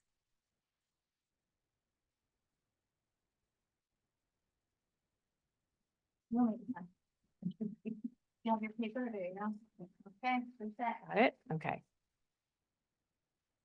And today we're going to be focusing on place value and decimals. This is coming from a fifth grade lesson, and it's their look into understanding number sense. So it's their NBT standards. And so looking at being able to write the expanded form of decimals at the hundredths and thousandths using a meter stick, and decimal place value cards, which is what you have in front of you. For the purposes of tonight, we have shortened that meter stick.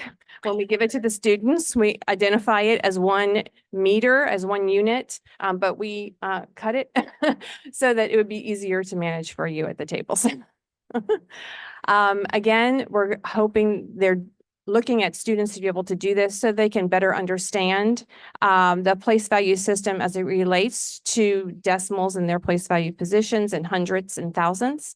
And then the success criteria for them to know they're successful when they can write the expanded form of a decimal to hundredths and thousands, and then to demonstrate that using the place value cards. So again, these are the materials that are being used today. You have a tissue box that you're going to be getting, a ruler, a meter stick, and then the desk setup. You have, if you want to look at those place value cards and kind of arrange them like you might see in that picture so that you have your tenths, hundredths, and thousandths available to you. That's okay. If you need anything, just let me know. You want to do it? Did you want one? Everyone good? No, not you. Oh, I got it. Okay. All right. Couldn't see. All right, so I'm going to go ahead and walk you through, and we're just using the box, so we don't necessarily need to get into the tissues themselves. We're going to use that. But that's not fair. Connie knew. That's what she knew. She knew. We're going to be actually using the box itself. So what we're going to do is we're going to measure the length of the tissue box. So we're going to go from side to side, and you want to record how many full tenths there are that you see. So if you want to take your meter stick and measure from the length side to side, and record on, you have your paper in front of you that has the equation at the bottom, and then you have your green place value card that is equivalent to the tenths. So you want to look and record the number of full tenths and then record it in your equation. And you have the dry erase markers. So with your dry erase marker, you can record the number of whole tenths you have on the green place value card. Does anyone want to share how many full tenths they were able to measure? 2? Okay. We all in agreement? At least 2. Okay. All right, good. So far, so good. All right. And then we just continue. 2 tenths. Got it. Okay. 2 tenths. Yeah. 2 here. Oh, those were the tenths. So now we're going to look, as we go further, we're going to look at the hundredths. So now we have 2 tenths, and now we're going to look to see how many extra hundredths we have. So you measured your 2 tenths, now look beyond that, and how many extra hundredths do you have? And you want to, again, look at the equation at the bottom, and you can write that number of hundredths, and then on your place value card, record the number of hundredths that you were able to count.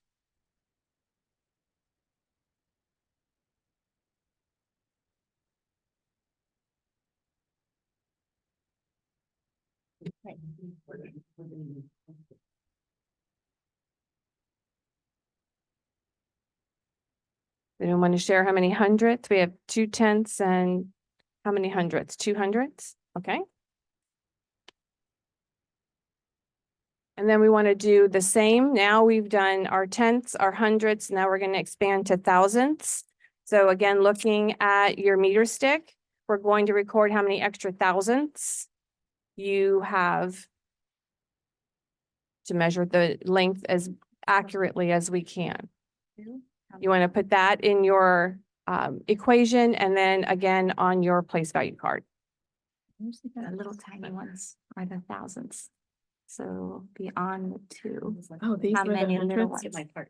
Are these the hundreds? Mhm. Ah, I think These are those the are- 10s. got it. Yeah. So how many beyond number 2? You got it.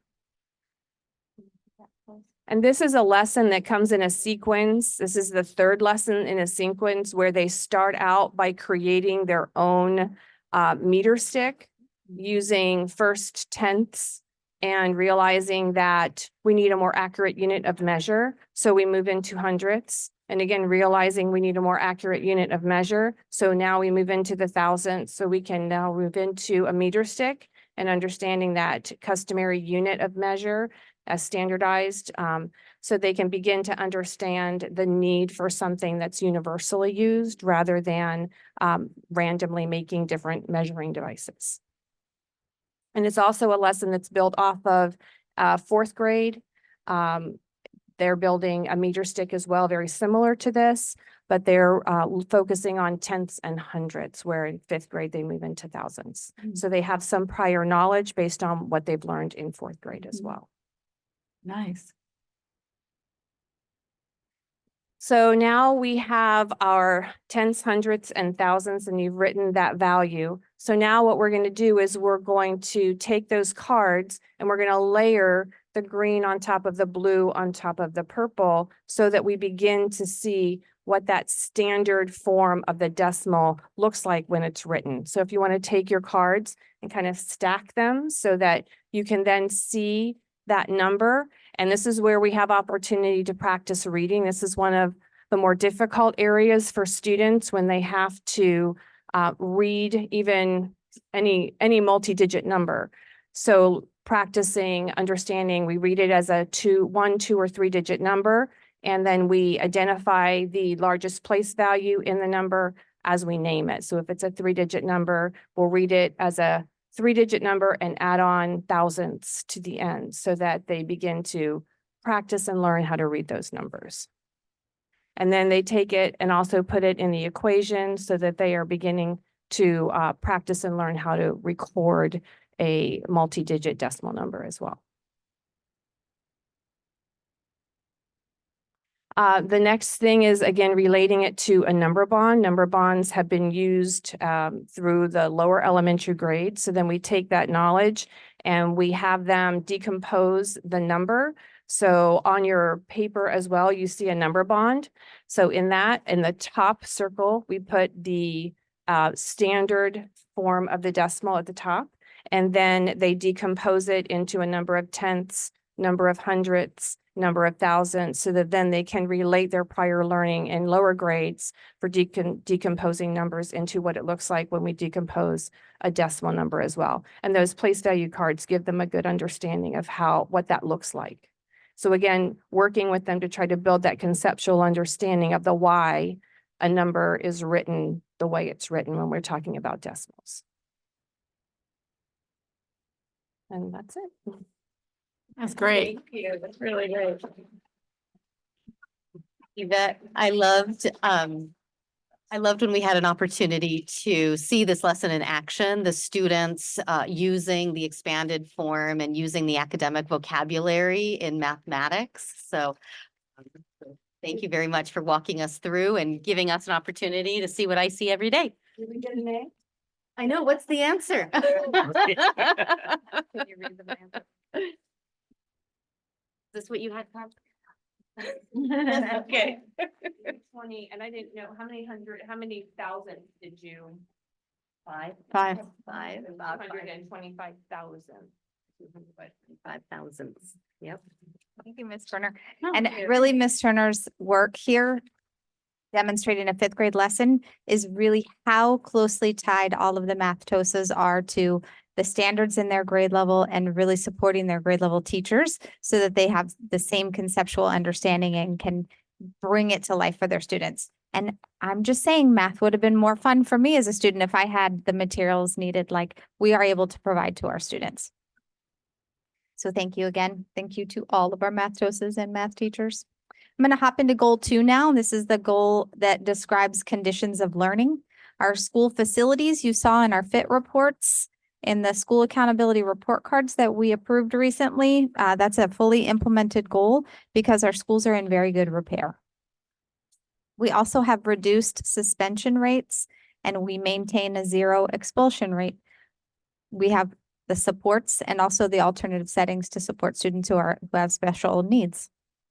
And finally, on this slide, reducing chronic absenteeism. That's a plan that has been fully implemented and our students are benefiting from that plan this year because we do have decreased absenteeism. Oops, I must have put that slide in the wrong spot when I was looking at it last. Whenever we do a math lesson, we always end with what did we learn? We start with what we're learning and we end with it. So pardon my misordering of my slides. All right, back to conditions of learning. Behavioral and academic support partially implemented because we're halfway through the year. We have our behavior specialists, behavior techs, social workers, campus supervisors. They're in place to support positive behavior choices and restorative practices on our campus. We also have a strong leader in me culture. We are a lighthouse district and we're saying that's partially implemented this year because we have 6 schools who are recertifying for leader in me. These 6 schools, it's their second time certifying, so we're calling it recertification. And those 6 schools now, after this recertification this year, they will be on the path for legacy status for Lighthouse. So then, since we were the first district that was the Lighthouse district, eventually we will be the first district in the United States that is a legacy district. It's important for our students to have individual growth and power as their own leaders and leaders in their community. And then also our district wellness committee, we get to work with our wonderful CNS director, Amy, and she brings nutrition to life for our students. And if you remember that California Crunch, we had the students participating in eating locally grown apples at the school sites. That's just one activity we do. So highlighting the work in goal 2 is our tiered support. So tier 1, of course, is what every student receives, and every student benefits from a holistic approach on the school site, from the crossing guards who welcome kids to school, to the playground supervisors who watch them and help them make good choices, to the classroom teachers who support with the leadership culture, our character strong lessons, and our school-wide activities. the counselors, the principals, the assistant principals, the school secretaries, even that everyone gets involved, the custodians, the attendance clerks, everyone on that campus knows what are the activities. If you come on campus on a dress up day, everybody is participating. It's a lot of fun and kids want to be there. A tier 2 is something that some students would benefit from.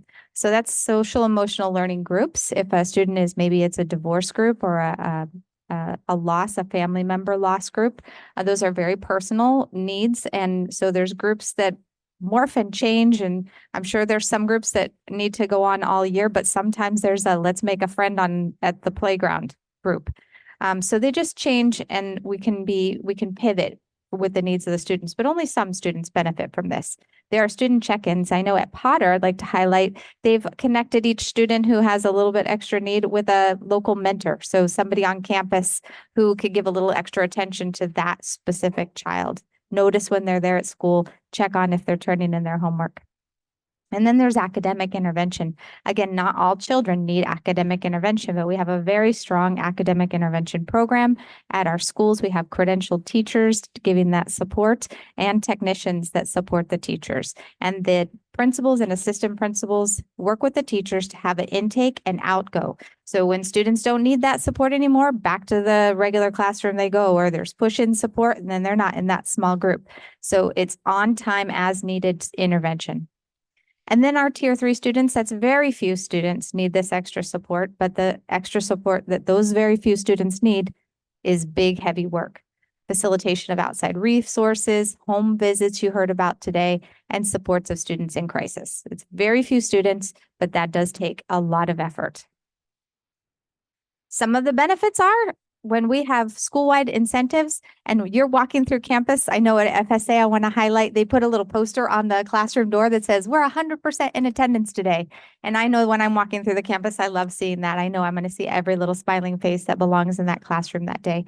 But that's just an idea that one school is implementing. I think several schools are, but everybody's got something going on to increase attendance.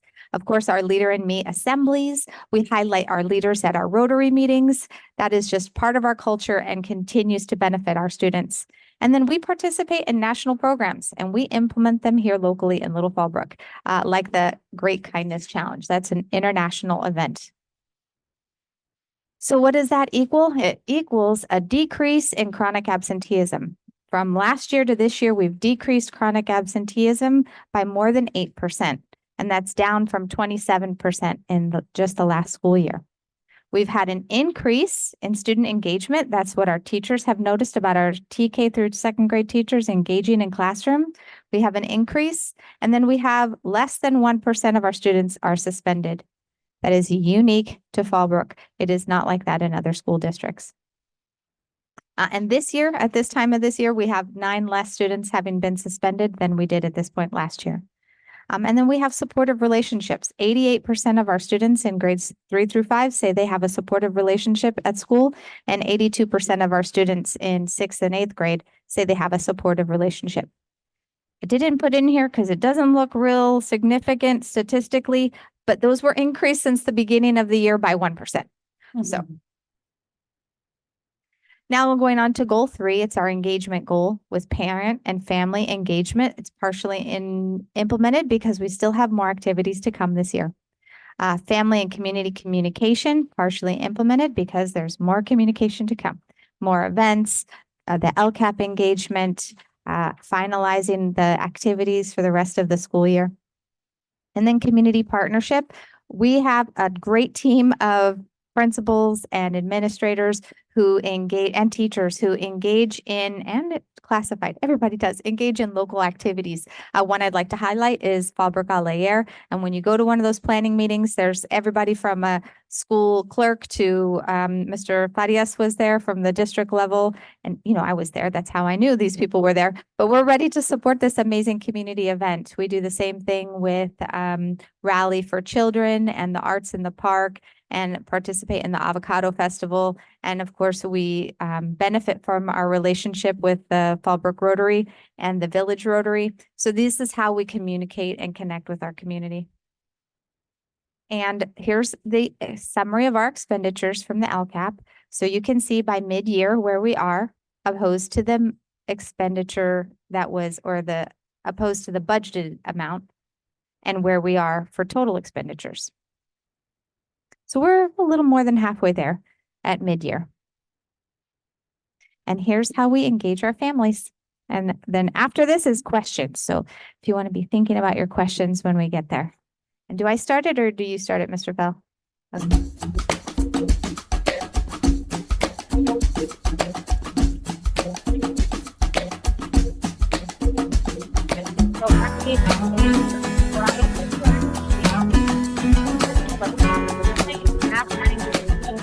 Giveaway from partners, cybersecurity nights for parents at Potter Junior High. Lots of lunch on the lawns. Those are very popular events. Preschool family literacy night, just as a few. And we're fortunate to be able to stop in at some of these events. And one thing I can tell you is our families love our schools. We're very fortunate that we have a positive relationship, smiles everywhere, and very well attended. And as the surface makes reflections fade, but in some ways they remain the same. And as my mind begins to spread its wings, there's no stopping curiosity. All right, thank you so much, Mr. Fell, for your help. Let's see. Go to the next slide. There we go. So here's a QR code. This will lead you to our LCAP survey. You can identify yourself as a parent, as a teacher, as a staff member, or a community member. And please, we are open for input for the development of our next LCAP. And we have a finite amount of money. And we always say when we're developing an LCAP, we can do anything as a district. We are not able to do everything, but that's where the nuance comes in. And when we understand what are the needs, then we're able to do our best to meet them. And finally, that's the conclusion of our mid-year update. There's so many great things going on. I'm sure I've missed a few, but I'm glad to have been able to highlight specifically our professional development, the progress of our students, the engagement in our community. And I'm ready for your questions if you have any. Good report. Thank you. Very comprehensive. Thank you for bringing it to life. My pleasure. Okay, thank you for that. And we'll move on to our next presentation, which is our governor's budget update and implications. Suzanne O'Connell and Lindsay Pillion from Business Services will provide a brief presentation on the governor's budget update.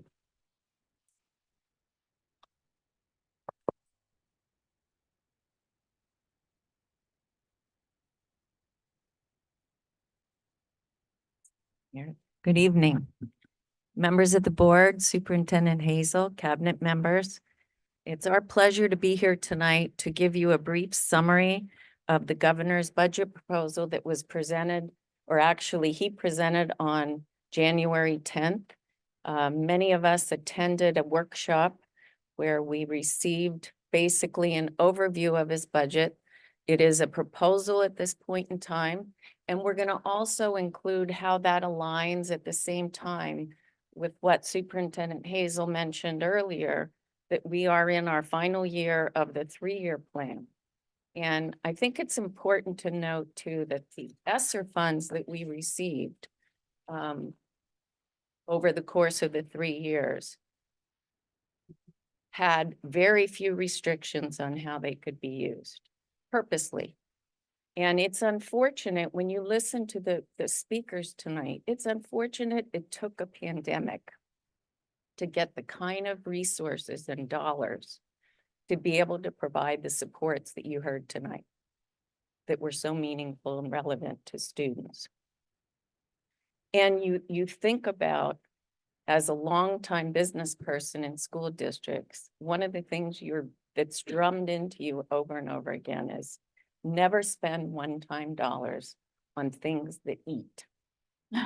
And all the support people that you heard about tonight, as far as I know, they all eat.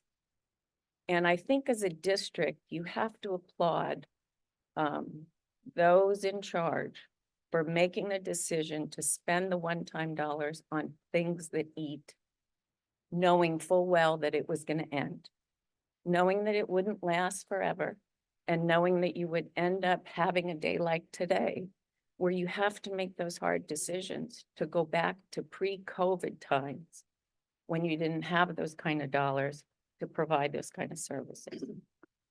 I have a cold, so I'm kind of dry. But in any case, when we listen to what, oh, thank you. When we listen to what the governor spoke about, it wasn't rosy either.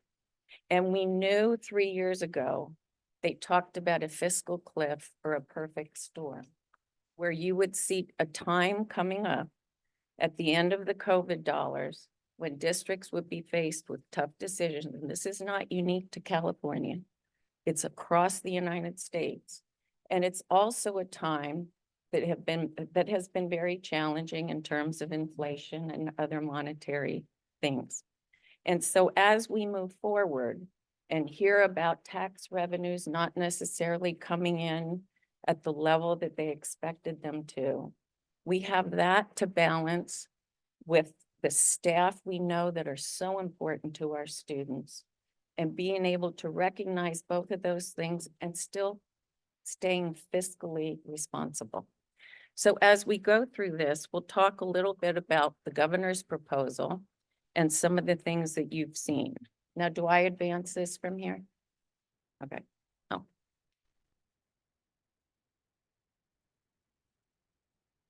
So this is the budget timeline. When the governor's proposal came out in January, that's just the first snapshot of what we get to look at following the adopted budget last June for the 23-24 school year.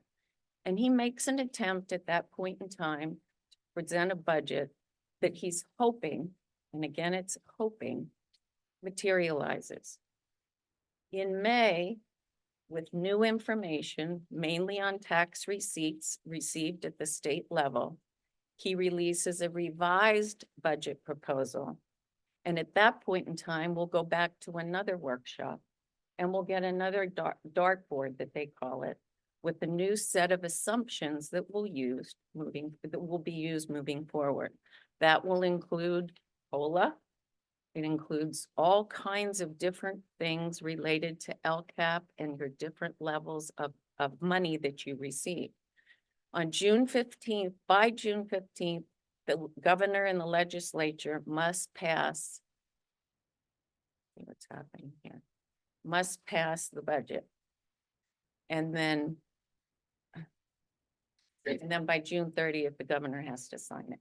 So between now and then, you have a lot of lobbying going back and forth in Sacramento, where they take a look at the governor's proposal. One of the things, and I'll move forward here, the cost of living COLA of 0.76 for the local control funding formula, which is the dollars we receive, decreased from the original projection of 1.27 at first interim. So that means that you're going to be receiving fewer dollars than you built your budget on. Governor Newsom measures a $37.9 billion budget shortfall, due largely to the tax collections we talked about being well below the budget assumptions. But his proposal protects the budget so far against feeling local impact in districts, because what it means is that when you have a shortfall, in order to provide enough dollars to fully fund the guarantee, Prop 98 guarantee, you have to find ways to make up for what you don't have. And it's similar to how we budget. If we have an expense, here's a perfect example. With our 3-year plan, as we're entering the 3rd year, we knew we didn't have enough ESSER funds, or the COVID relief funds, in order to fully complete year 3. So the district reached into their savings account, if you will, or their reserves, and used some of those dollars to augment the funds that we received for the COVID 3-year plan so that it could continue to the end of this school year. And so the governor's proposing drawing funds from the rainy day fund to add to this budget shortfall so he keeps districts whole. So at the time of the January 10th proposed budget, schools weren't feeling the effect and haven't felt the effect yet as we think about our budget for next year. And the governor's focus continues to be on those most deeply impacted by the COVID-19 pandemic. When we talk about returning to normalcy or returning to pre-COVID times, or returning, looking back, to, like they said here, to normalize, this is COLA over the course of 40 some years, close to 40 years. And as you see, the 8.22% that Superintendent Hazel mentioned earlier in her address is an all-time high.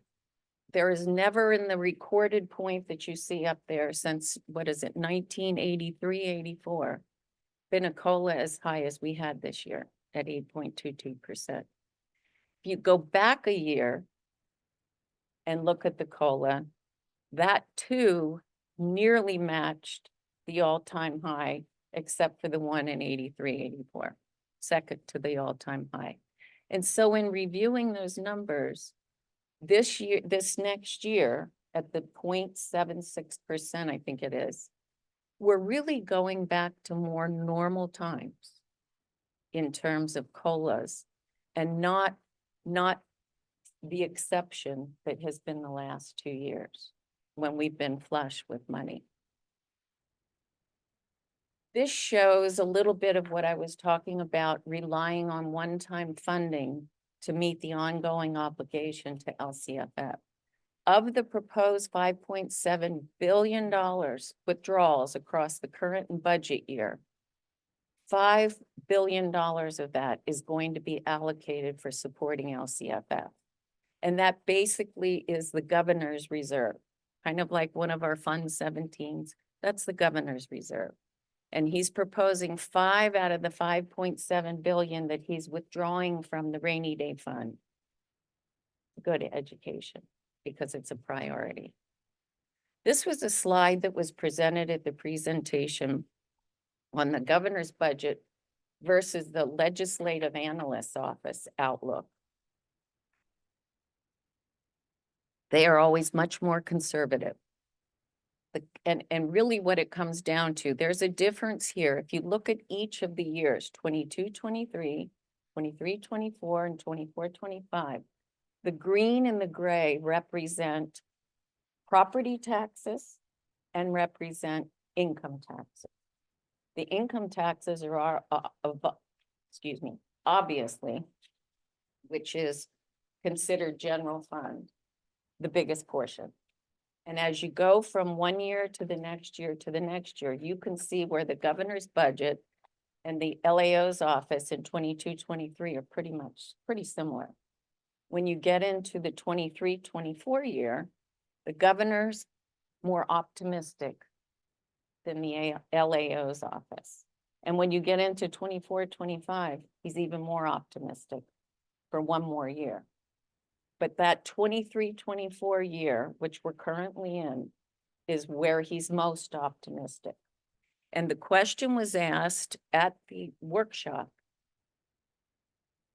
why the difference? When we first heard, as you know, the taxes, the deadline for filing your income taxes, because of all the issues with COVID and the pandemic, were pushed into the fall. Usually they're due April 15th. This past year, you had well into the fall to pay your income taxes. So because of that delay, when the budget was adopted in June, it was very optimistic. As we got closer to the end, they talked about an enormous deficit of $70+ billion. By the time the governor presented in January his budget, it was all the way down to more in the range of a much lower dollar amount. And let me get you the exact dollar amount here. That 38 billion, Was what? 38 billion. Yeah, it was 37 point something billion. And so the question was asked, why the optimism? Why not to the degree that it was felt like when they didn't see the tax receipts coming in? And there were a couple reasons given for that. One of them was inflation was down. It was lower. It started out above 5%, and now it's down right around 3%, give or take. Interest rates are projected to decrease this year, this upcoming year. Another reason is that you see the stock market responding to the fact that if interest rates are going to go down, the stock market is going to do better. And all three of your indexes in the stock market, your S&P 500, your, what are the other ones? The NASDAQ and the third And one. the Dow Jones. Yeah, Dow Jones. All of those are up. All those are up for the year, when earlier in 22 and early 23, they were projecting very poor performance. So there was a reason to be optimistic, and there still is. I don't think the tax receipts that are coming in January have been up to where they wanted them to be, but they're still cautiously optimistic that we're going to do better than anticipated when they had the 70-some billion dollar scare, if you will. So that's kind of what this slide shows. Oops, one more. Okay, the sunset of the 3-year learning recovery plan. We talked about that, receiving 28 million in COVID-19 funding since the start. And then the 3-year learning recovery plan to support learning loss, social emotional support, and the safe return to in-person learning. Sunsetting effective June 30th, you have through the end of September to encumber those funds. And the end of the 3-year recovery plan means a $9.1 million budget reduction for Fallbrook in the 24-25 school year. So that's really what we're facing. That really is equating to what we were able to add, knowing that it would be taken away, that it would go away. I can tell you, I worked with districts throughout the pandemic that made decisions not to spend it on people. And they put new air filtration systems in. They used it on facilities and infrastructure so you could support more distances in the classroom. They used it on new playground spaces. And they used it in a lot of ways that they knew when it went away, it wouldn't hurt so bad like it does. And so with that, I'm going to turn it over to Lindsay and be available for questions after she finishes. Thank you. Sorry. Good evening. How are you doing tonight? Lindsay Pillen, Accounting Supervisor here. I prepared this next slide as an example of what it might look like with our multi-year projections and our reserve percentages as if we didn't end the learning recovery plan. And as if the COLA adjustments were made that the governor proposed in January. And so you'll see in this sample here that we maintain our reserves this year. However, next year, our reserve percentages go below the 3% minimum required reserve that the CDE requires. And in the 25-26 school year, we would dip into the negative. And that's just an example of what it would look like without ending the plan. This next slide here is the multi-year projection and reserve balances presented to you tonight on page 11 of the AB 1200 disclosure. This includes the sunset of the learning recovery plan, the COLA adjustments, and the proposed compensation increase. This shows that we will maintain all requirements moving forward, not only in this year, but in the next 2 fiscal years ahead. So I think we just kind of have our next steps here, and I think So with the Susanna is next gonna- steps, next month will be the second interim that we'll bring to the board. And the second interim marks a point in a snapshot in the year again, as of January 31st, including any changes since the first interim that was brought to you in December. And that will be at the March 14th board meeting. In May, like I mentioned earlier, the governor's May revised workshop will be held. And we'll find out then what changes the governor has made to his proposed budget. By May, he'll have a lot more information in terms of the state of the state to be able to include at that point in time. And that's really when we'll get our final marching orders, so to speak, in terms of putting finishing touches on our budget. And then we are required to have 2 meetings in June in order to bring the budget to you first as a public hearing, along with the LCAP as a first reading, and then an adoption of that budget and final LCAP as a second reading at the second meeting. With the idea that between the 6th and the 27th, you have an opportunity after the public hearing on the budget and LCAP to really make your finishing touches on it before it's adopted. And so that will kind of be the timeline and next steps for the budget development process.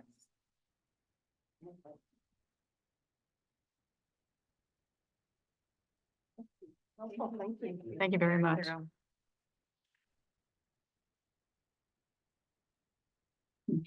Okay. Thank you for that. So we'll move on to 4th item on our agenda, which is under Human Resources. We have an action item, which is the FIDA tentative agreement. Do we have any speakers for this agenda item? No. I think everyone spoke at the beginning, right? No. I don't know if there's anything specific to this item. No? Okay. All right. So it is recommended the governing board approve the comprehensive tentative agreement with the Fallbrook Elementary Teachers Association, FIDA. Do I have a motion? I so move. A second? Any comments? No, so I will call for the vote. Trustee Fish? Trustee McBride? Trustee Lundin? Aye. And I vote aye, so that motion passes.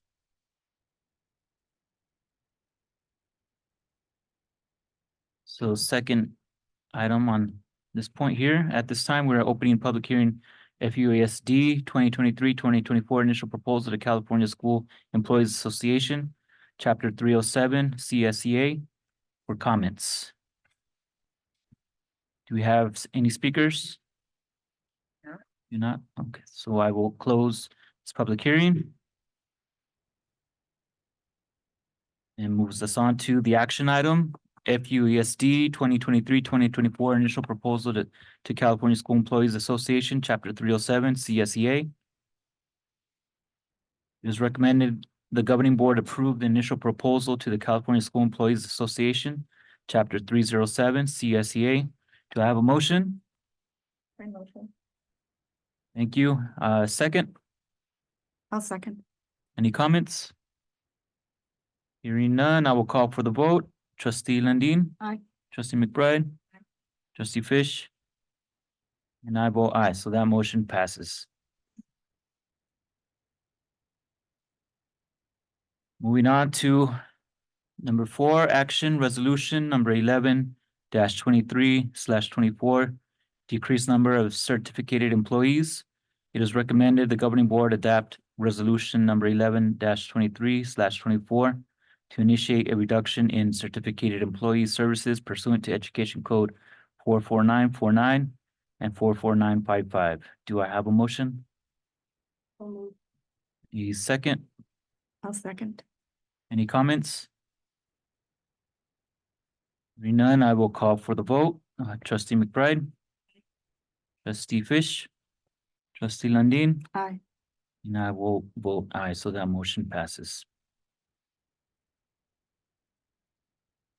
Action resolution number 12-23/24, decreased number of classified employees. It is recommended the governing board adopt resolution number 12-23/24 to initiate a reduction and classified employee services pursuant to Education Code 44949 and 44955. Do I have a motion? Thank you. Do I have a second? Second. Any comments? Hearing none, I will call for the vote. Trustee Lundin, Aye. trustee McBride, trustee Fish, and I will vote aye. That motion passes.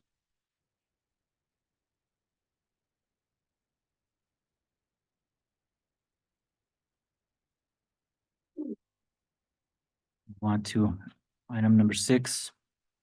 Action resolution number 13-23/24. Tie-breaking resolution. It is recommended the governing board approve tie-breaking resolution number 13-23/24. This resolution will establish the process for determining seniority among certificated employees who first rendered probationary service to the district on the same day pursuant to Education Code 44955. Do I have a motion? So moved. Thank you. Do I have a second? Second. Any comments? Hearing none, I will call for the vote. Trustee McBride. Aye. Trustee Fish, trustee Lundin, Aye. and I will vote aye as well. Motion passes. Action item, early retirement notice stipend. It is recommended the governing board approve the limited one-time stipend to employees who provide early notice of their intent to retire with an effective date no later than June 30th, 2024. Employees who provide notice of intent to retire to Human Resources by March 5th, 2024 will receive a one-time stipend of $1,000. Do I have a motion? Thank you. Do I have a second? I'll second. Thank you. Any comments? I do have one. I don't know, I should have asked, but I don't know if we've done this before. But if we haven't, I think it's a great idea because it gives our HR department the opportunity to fill those positions when other people at different districts are looking to make changes. It's a great idea. I think ultimately it's going to save us a lot of money and time, and we'll still be able to pick the best of the crop. So I just want to say, I really liked it when I saw it.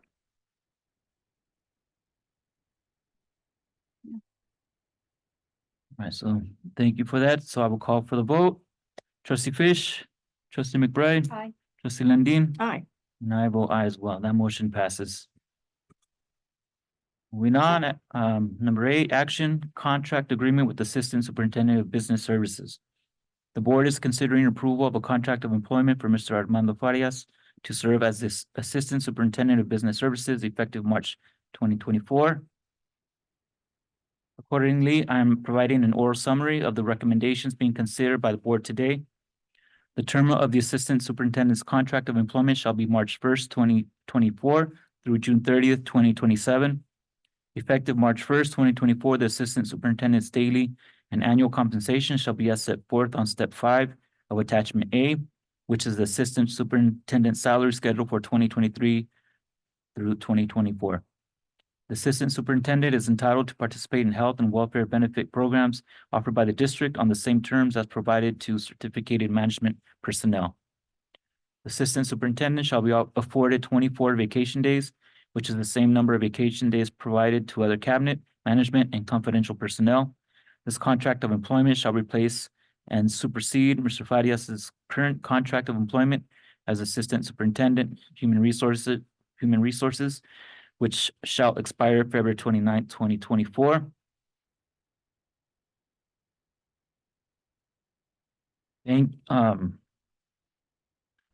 So it is recommended the governing board approve the 3-year contract with Armando Farias, Assistant Superintendent of Business Services. Do I have a motion? Motion.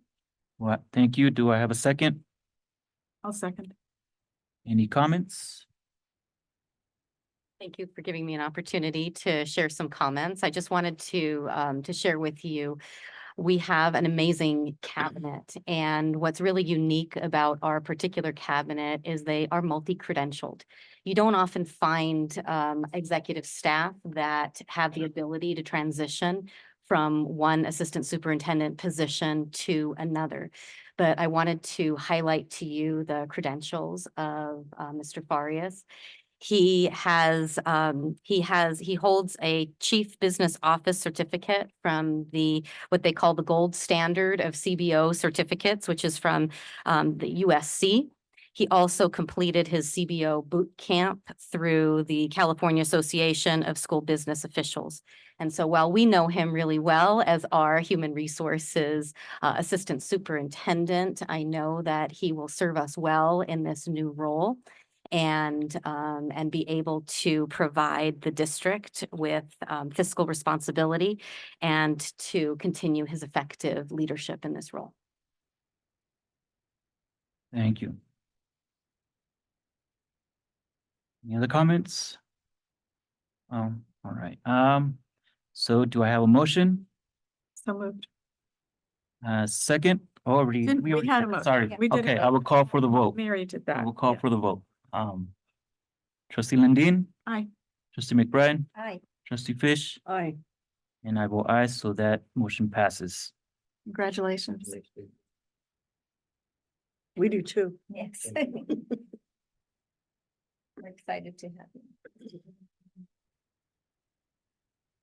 Moving on to the next item, which is an action item, contract agreement with Assistant Superintendent of Education Services.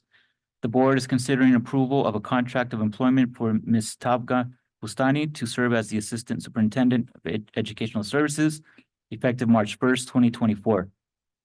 Accordingly, I'm providing an oral summary of the recommendations being considered by the board today. The term of the Assistant Superintendent's contract of employment shall be March 1st, 2024 through June 30th, 2027. Effective March 1st, 2024, the Assistant Superintendent's daily and annual compensation shall be as set forth on step 5 of attachment A, which is the Assistant Superintendent's salary schedule for 2023 through 2024. The Assistant Superintendent is entitled to participate in health and welfare benefit programs offered by the district on the same terms as provided to certificated management personnel. The Assistant Superintendent shall be afforded 24 vacation days, which is the same number of vacation days provided to other cabinet, management, and confidential personnel. Ms. Bustani's assignment and service as a principal on special assignment shall cease after February 29, 2024. So it is recommended that the governing board approve the 3-year contract with Tavga S. Bustani, Assistant Superintendent of Education Services. Do I have a motion? So move. Thank you. A second? Second. Any comments? I'd love to make a comment. Thank you so much. I shared with you our highly qualified executive team, and I would like to just take a moment to reintroduce you to Tavga Bustani, who has been serving us as a principal on special assignment here as a principal coach. And I know you've been getting the weekly updates about all the work that she's been doing with our principals. I wanted to share with you that previous to coming to Fallbrook, Tavga served as the Chief of Leadership and Learning with the San Diego Unified School District, supporting educational services for over 178 schools in San Diego Unified. She also was a transformational leader and principal at Edison Elementary School prior in her past, where Edison Elementary is a school in City Heights that is a community that is a high poverty community. And she was able to take the achievement of students in Edison with the partnership of her amazing staff from 20% proficiency to over 70% proficiency over the course of 4 years. And so she brings with her a wealth of knowledge and background on transformational change. She's been distinguished by the National Center for Urban School Transformation and has been working as a consultant for them as well, supporting leaders in school districts. So I'm really excited to welcome Ms. Bustani to our executive cabinet pending board approval. Thank you very much.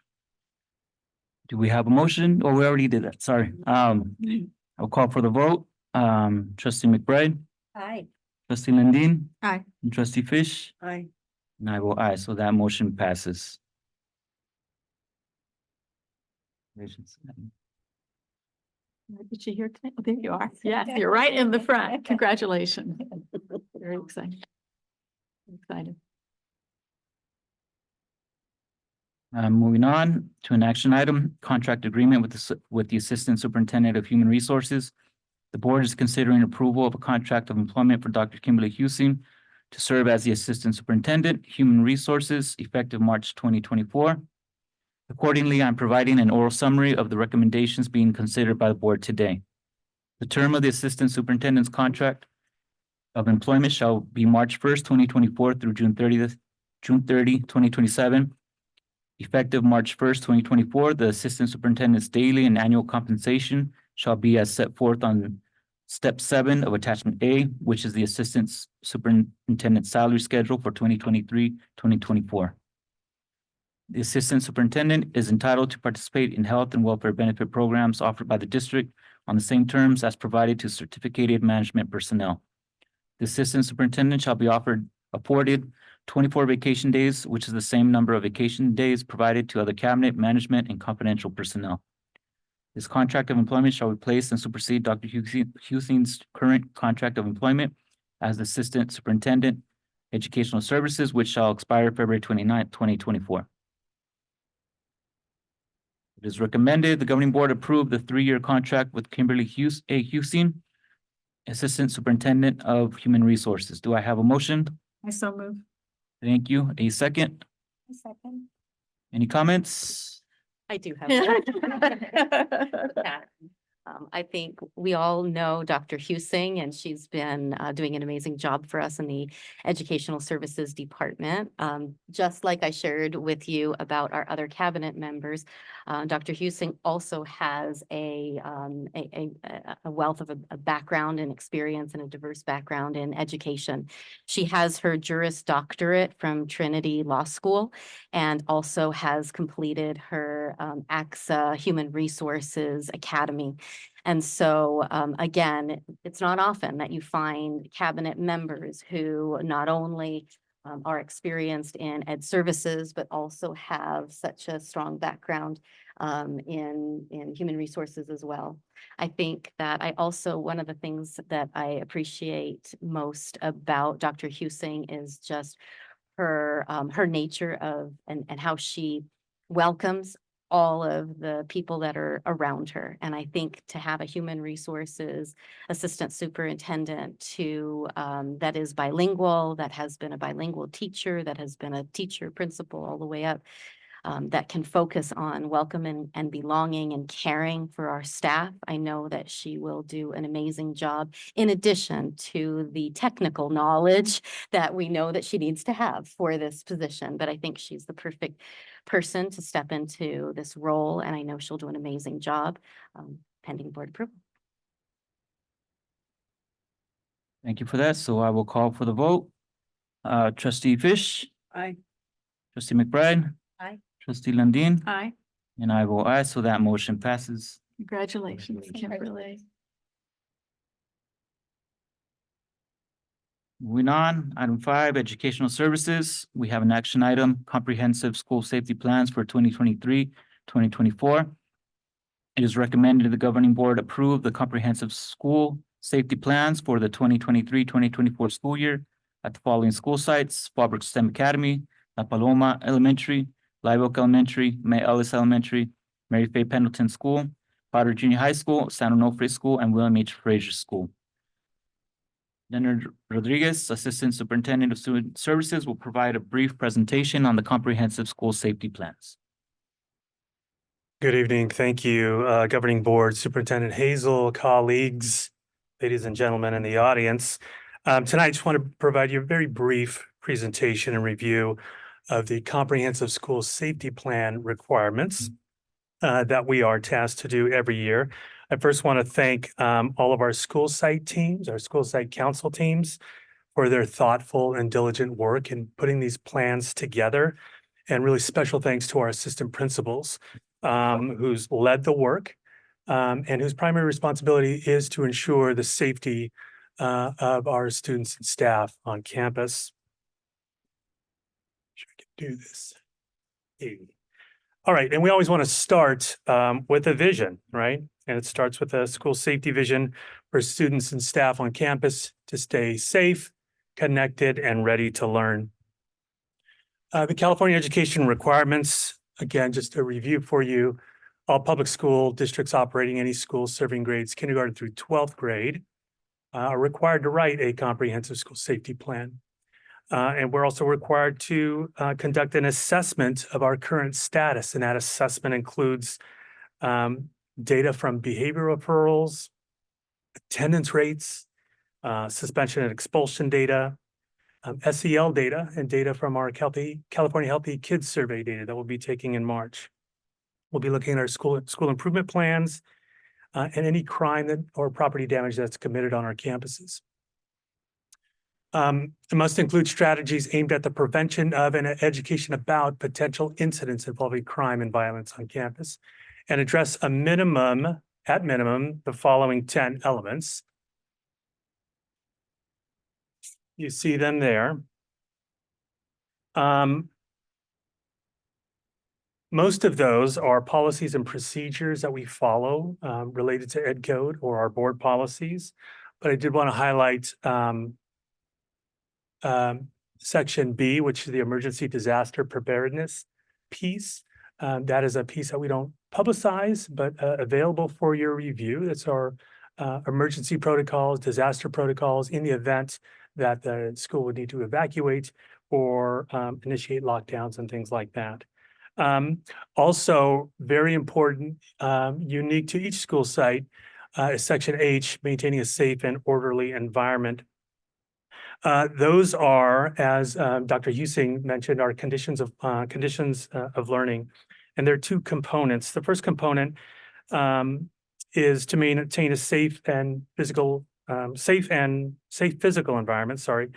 Those are emergency procedures, again, disaster preparedness, and our crisis response plans. And that second component is creating a positive school climate.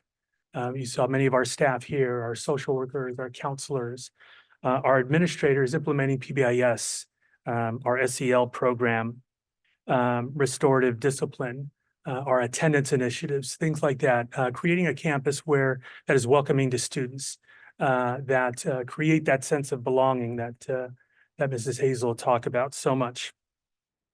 So very important there. So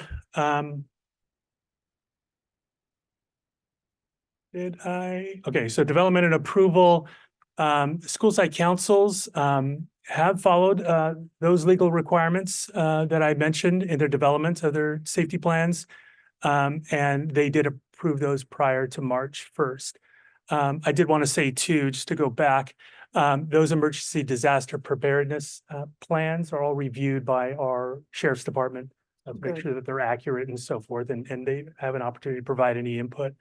And that's all done prior to March 1st. And so your task tonight is to approve, really ensuring compliance that each school has followed state law, our board policy, and our administrative regulations. I did want to say that even though these plans are developed through one time, we regularly monitor those plans and adjust them when necessary. Because as a famous author, who we have no idea who it is, said, safety is a full-time job and we don't make it a part-time practice. So we're constantly looking at ways to improve that, again, to ensure the safety and success of our kids and staff in our school district. So thank you for a brief time. Be happy to answer any questions before it goes to a vote.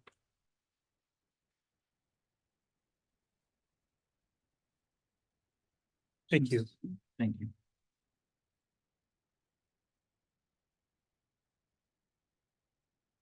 We need to approve it, right?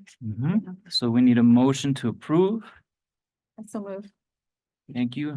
A second. Second it. Any comments? Hearing none, I will call for the vote. Trustee Landine. Aye. Trustee McBride. Trustee Fish. Aye. And I will aye, so that motion passes. Moving on, another action item, 2024-2025 Mike Choate Center for Early Childhood Development Instructional Calendar. It is recommended the governing board approve the Mike Choate Center for Early Childhood Development Instructional Calendar for the 2024-2025 school year. The attached instructional calendar was presented for first reading on the January 18th, 2024 regular meeting. Do I have a motion? I so move. Thank you. A second? Thank you. Any comments? Hearing none, I will call for the vote. Trustee McBride. Trustee Fish. Aye. Trustee Landine. Aye. And I vote aye. The motion passes. Next, we have an information item, workshop and conference attendance. We are pleased to support our teachers and staff to continue their professional learning as they participate in conferences, enabling them to perform their duties and remain up to date on new policies and procedures impacting their roles. And finally, we are at the consent agenda. It is recommended the governing board approve the consent agenda as presented. Do I have a motion? So moved. Thank you. A second? Second. Thank you. I will call for the vote. Trustee Fish. Aye. Trustee McBride. Aye. Trustee Landine. Aye. And I vote aye, so that motion passes. That brings us to adjournment. This meeting is adjourned at 8:32 PM. Good job.